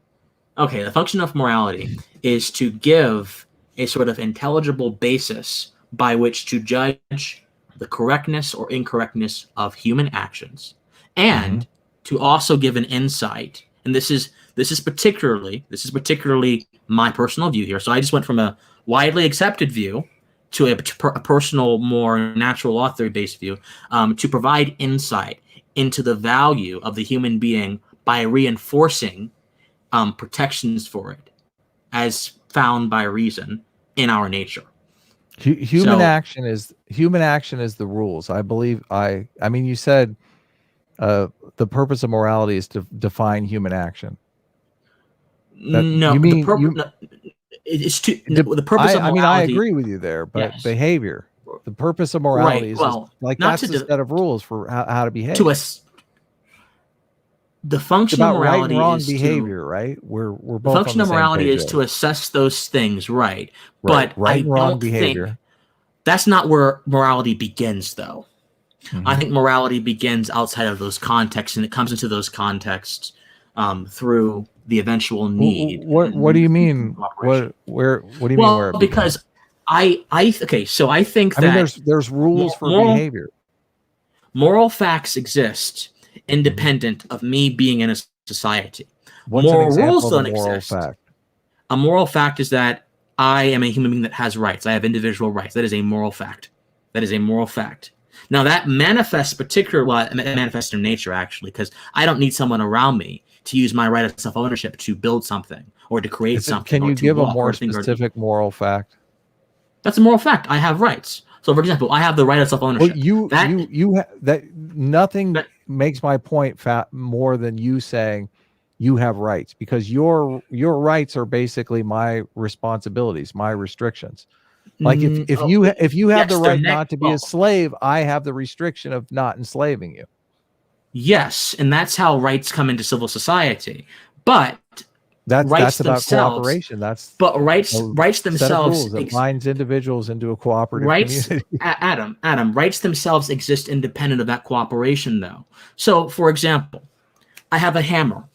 A hammer and a nail are typically paired together, but the hammer and the nail do not always exist in the same context. So I have rights. Rights and responsibilities are oftentimes paired together, but they don't always exist in the same context.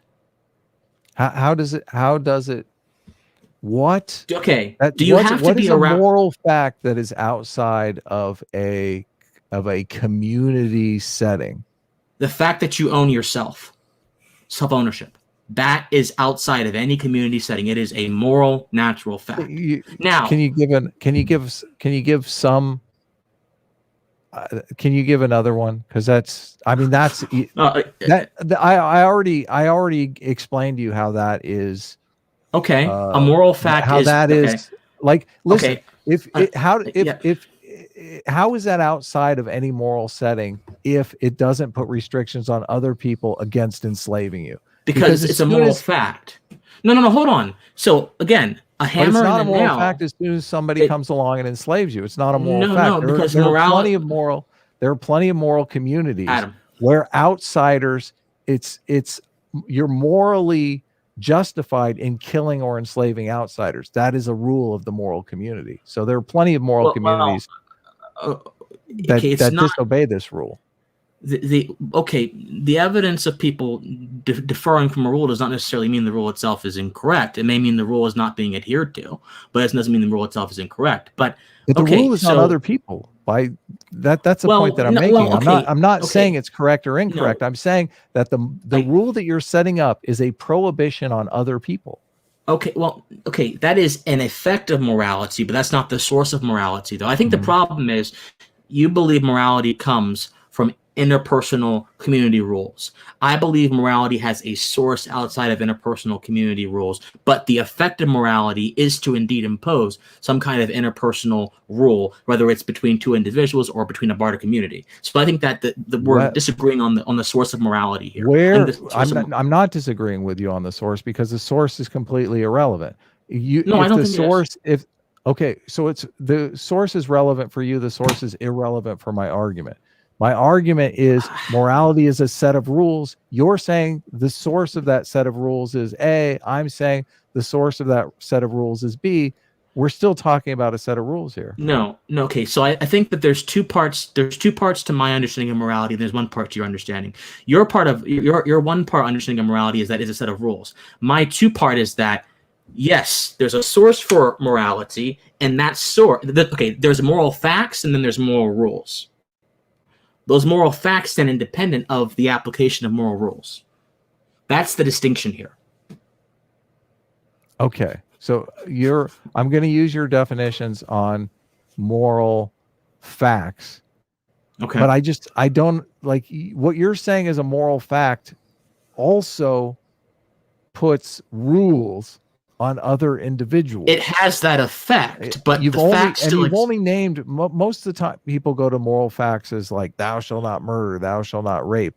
But you've only is there more moral facts in your? No, I'm not giving you an exhaustive list of moral, and I have not. You're only giving me one. Can you give me two? No, sure. So your capacity for action, your initial capacity for action, free will, that's also a moral fact.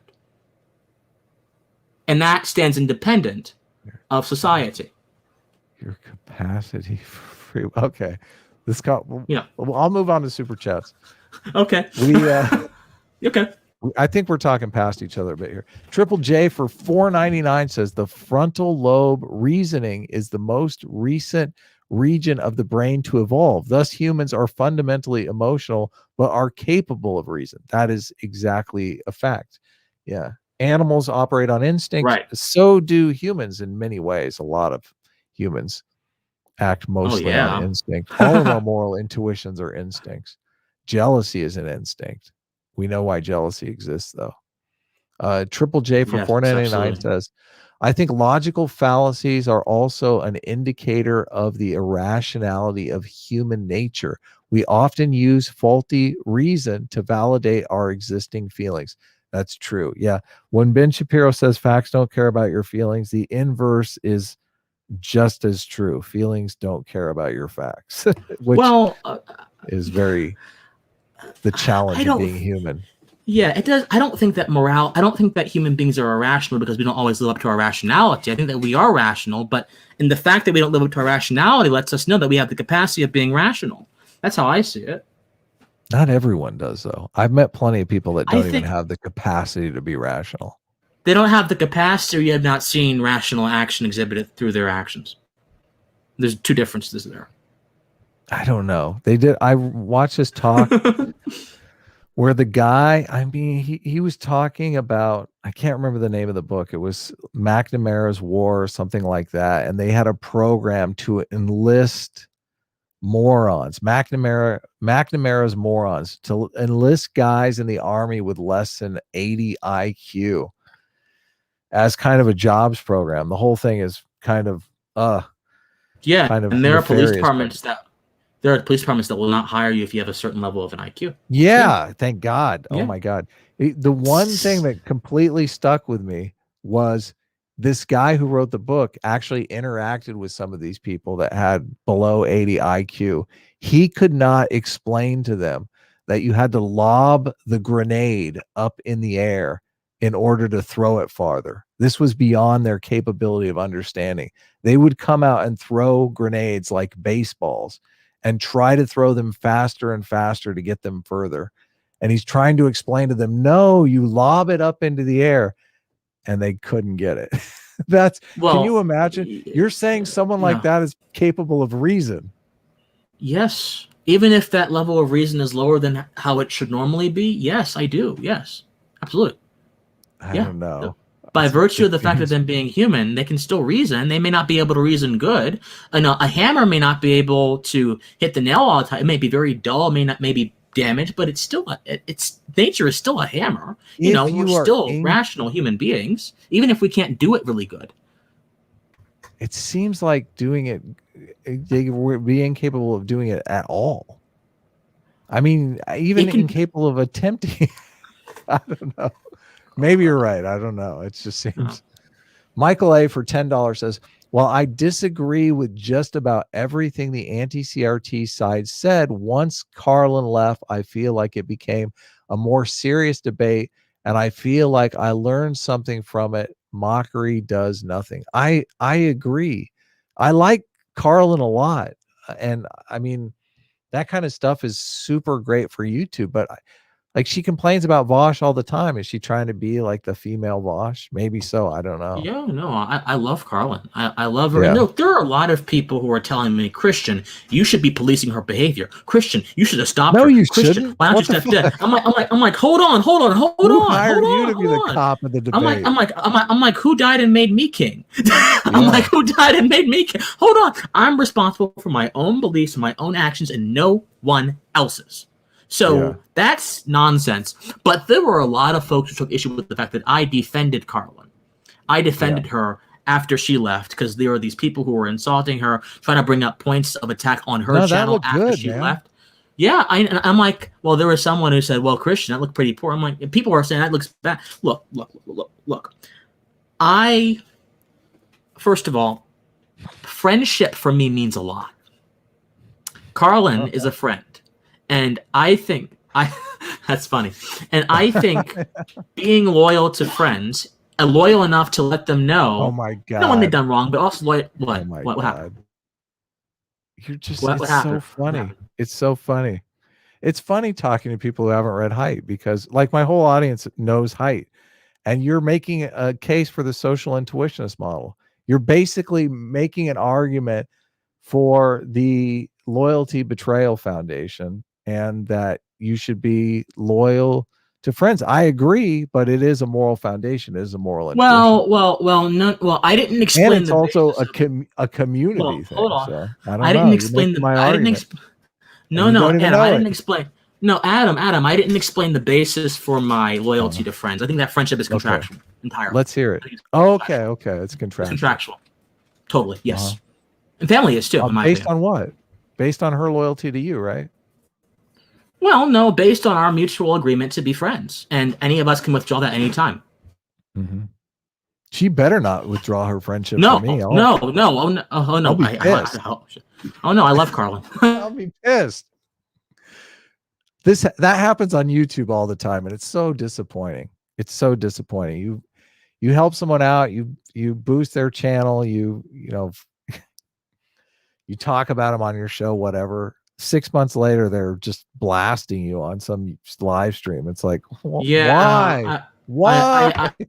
I've yet to experience that. I'm experiencing being blasted across Twitter. I'm experiencing that right now. It's not pretty. Yeah, you will.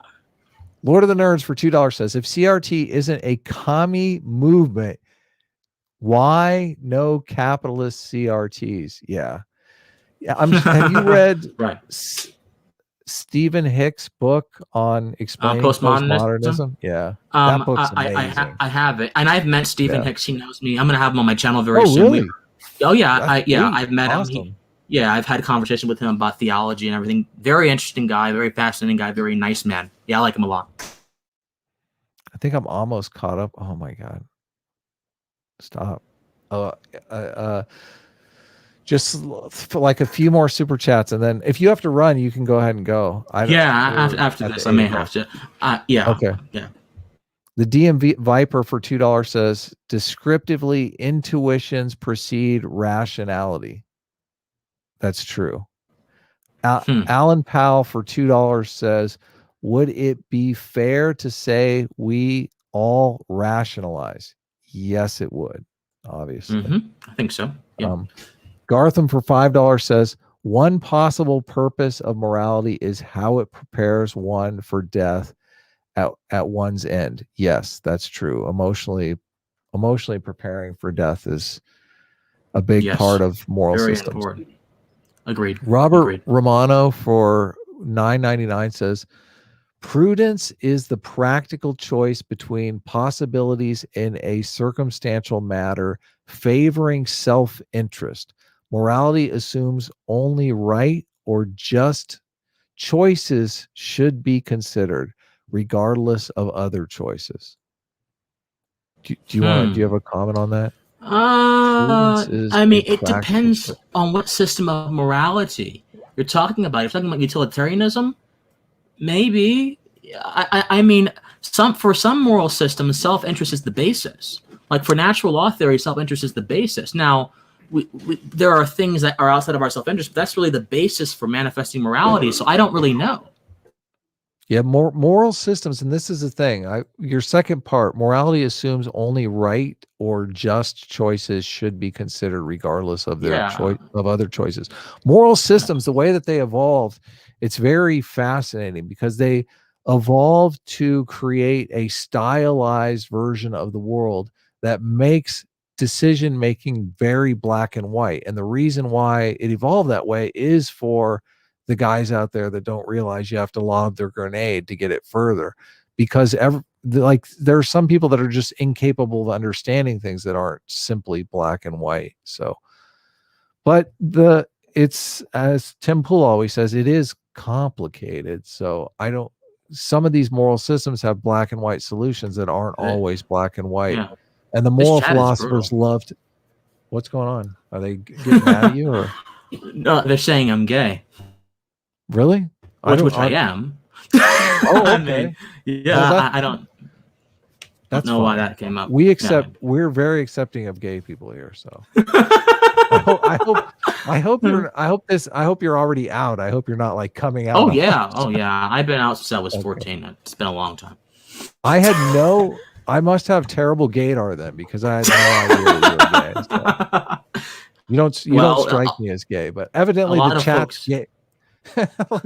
Evidently the chat's gaydar is better than mine. Look, where's Reese Oliver? Adam is gay too. God. Actually, I'm not.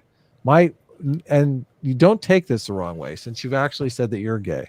My homophobia is storied on the Sitch and Adam show, because I'm not actually homophobic in that I have no animosity towards gay people. Obviously I'm pro gay marriage, all that stuff. Yeah. But I just, if they wanted to make a constitutional amendment against public displays of affection, I'm probably there. I would be down for that. Like the whole oh God. Like the whole gay pride thing, like the stuff like that. I mean, if they want to do it, I'm all for them doing it, but just pride don't invite me, and please don't do it on my street. Right. No, I agree with you, but pride has just evolved into just what it is today. Yes, it is. You're right. It is exhibitionism to the fullest extent, wanting to dress up in G-strings and have the BDSM leather on and march down. I mean, it's just stuff that I think I don't know. I just it seems to me, and maybe this is just a prejudice on my part. Not all philosophers are always creatures of logic and higher or more. Mm-hmm. Maybe this prejudice on my part. It just seems to me to be improper to a movement that is based on assimilationism, a movement.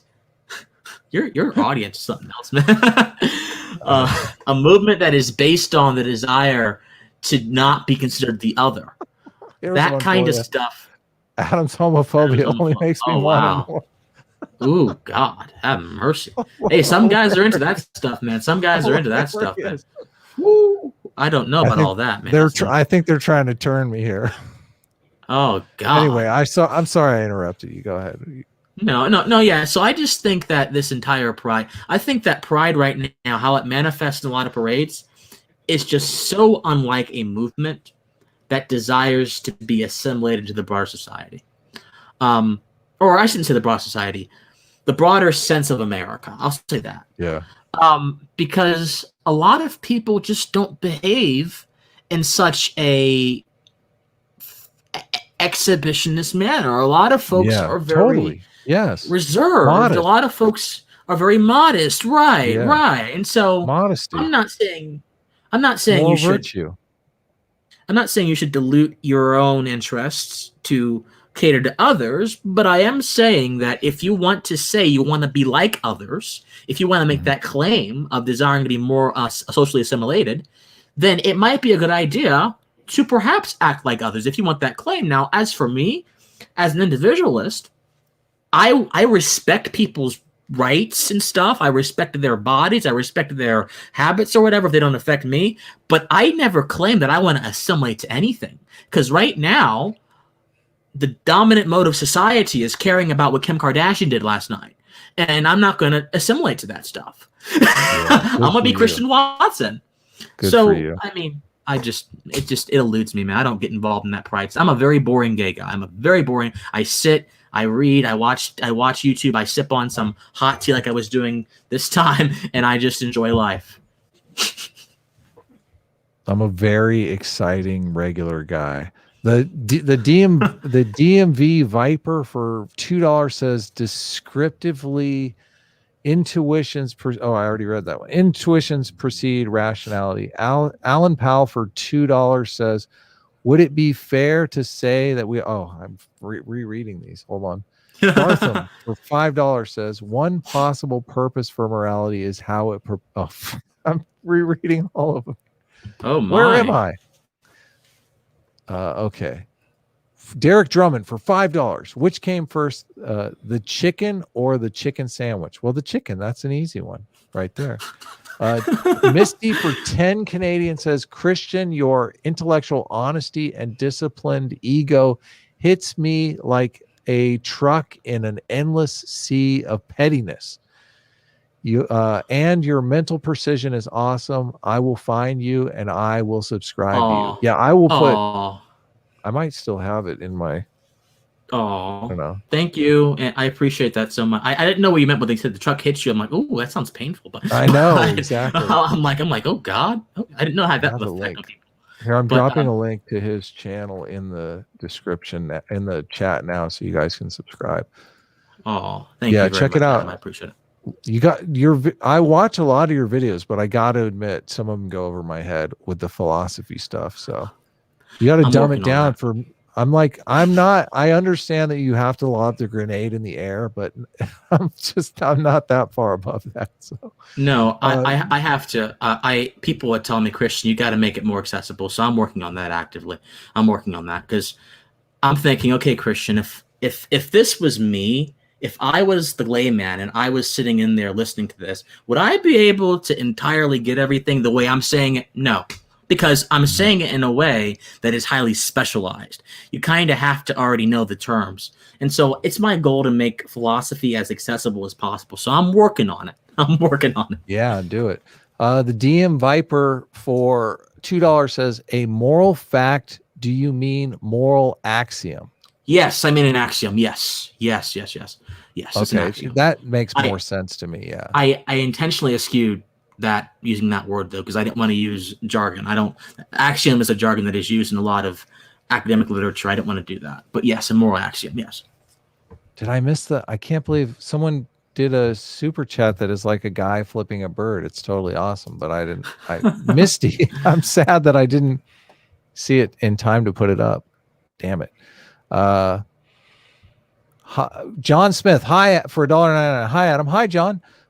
Misty for $2 Canadian is a guy flipping a bird, which is amazing. I don't necessarily know how it was done, but here I'll copy paste it into the chat so you guys can enjoy it as well. There you go, all of you. Triple J for $4.99 says maybe instead of pride we should call it lust. Lol. Also, A Team is gay team. These jokes have been brought to you by Dr. Pilinazi. Yeah. Oh my gosh! They say that all the time. They say A Team is Bay Team, which basically means the same thing, right? The smoking jacket for $2 says, Christian, what moral system do you subscribe to? Natural law theory, particularly 17th century natural law theory, because what you'll find is the ancient Isn't that Greeks a philosophy, though? I mean, you said you were a Christian. Isn't that the moral philosophy or moral system? Well, so natural law theory is both a ethical and moral system, and also a philosophy. I think ethical and moral systems are philosophies. They're part of moral philosophy. So it's an ethical system, and it's the thing about natural law theory is that there's something there for everyone. It has an overarching theme, but there are so many differences within the theme. So, and for your viewers, they may find if they search up natural law theory on Google that they'll find many different places, because the ancient Greeks believed in natural law theory to a certain extent. The Stoics believed in natural law theory. I'm talking about 17th century natural law theory. And there are a few thinkers that kind of exemplify the kind of beliefs that I have. Hugo Grotius is one of them, and Emer de Vattel, one of them. Both of these individuals may be unknown to you, but John Locke knew them very well. He studied them, and the American founders also studied them as well. So those two individuals. Do you believe Jesus died on the cross for your sins? Yes. Okay, so that's part of your moral system. You are a Christian. My personal moral system. Yes. Yes. Oren 100%. Montgomery for $2 says, "Hey Adam, I'm muted in the Sitch and Adam main chat. Post it fix."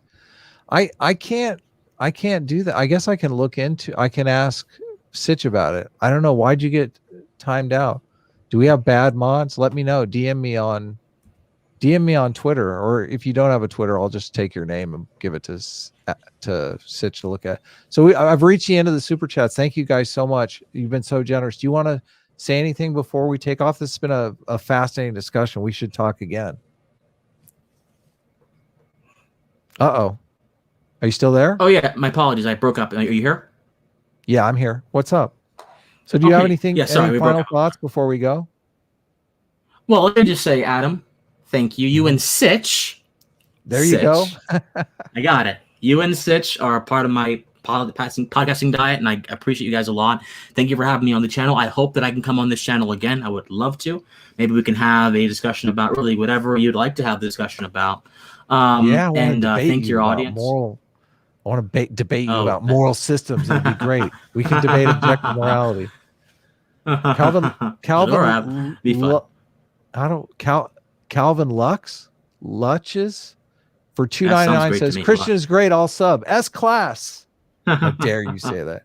Hey, thanks so much for your super chats. Thanks for joining in. This was great. Stay on the line. I'll say a quick goodbye to you, and we'll see you all next week, next Thursday. Bye-bye.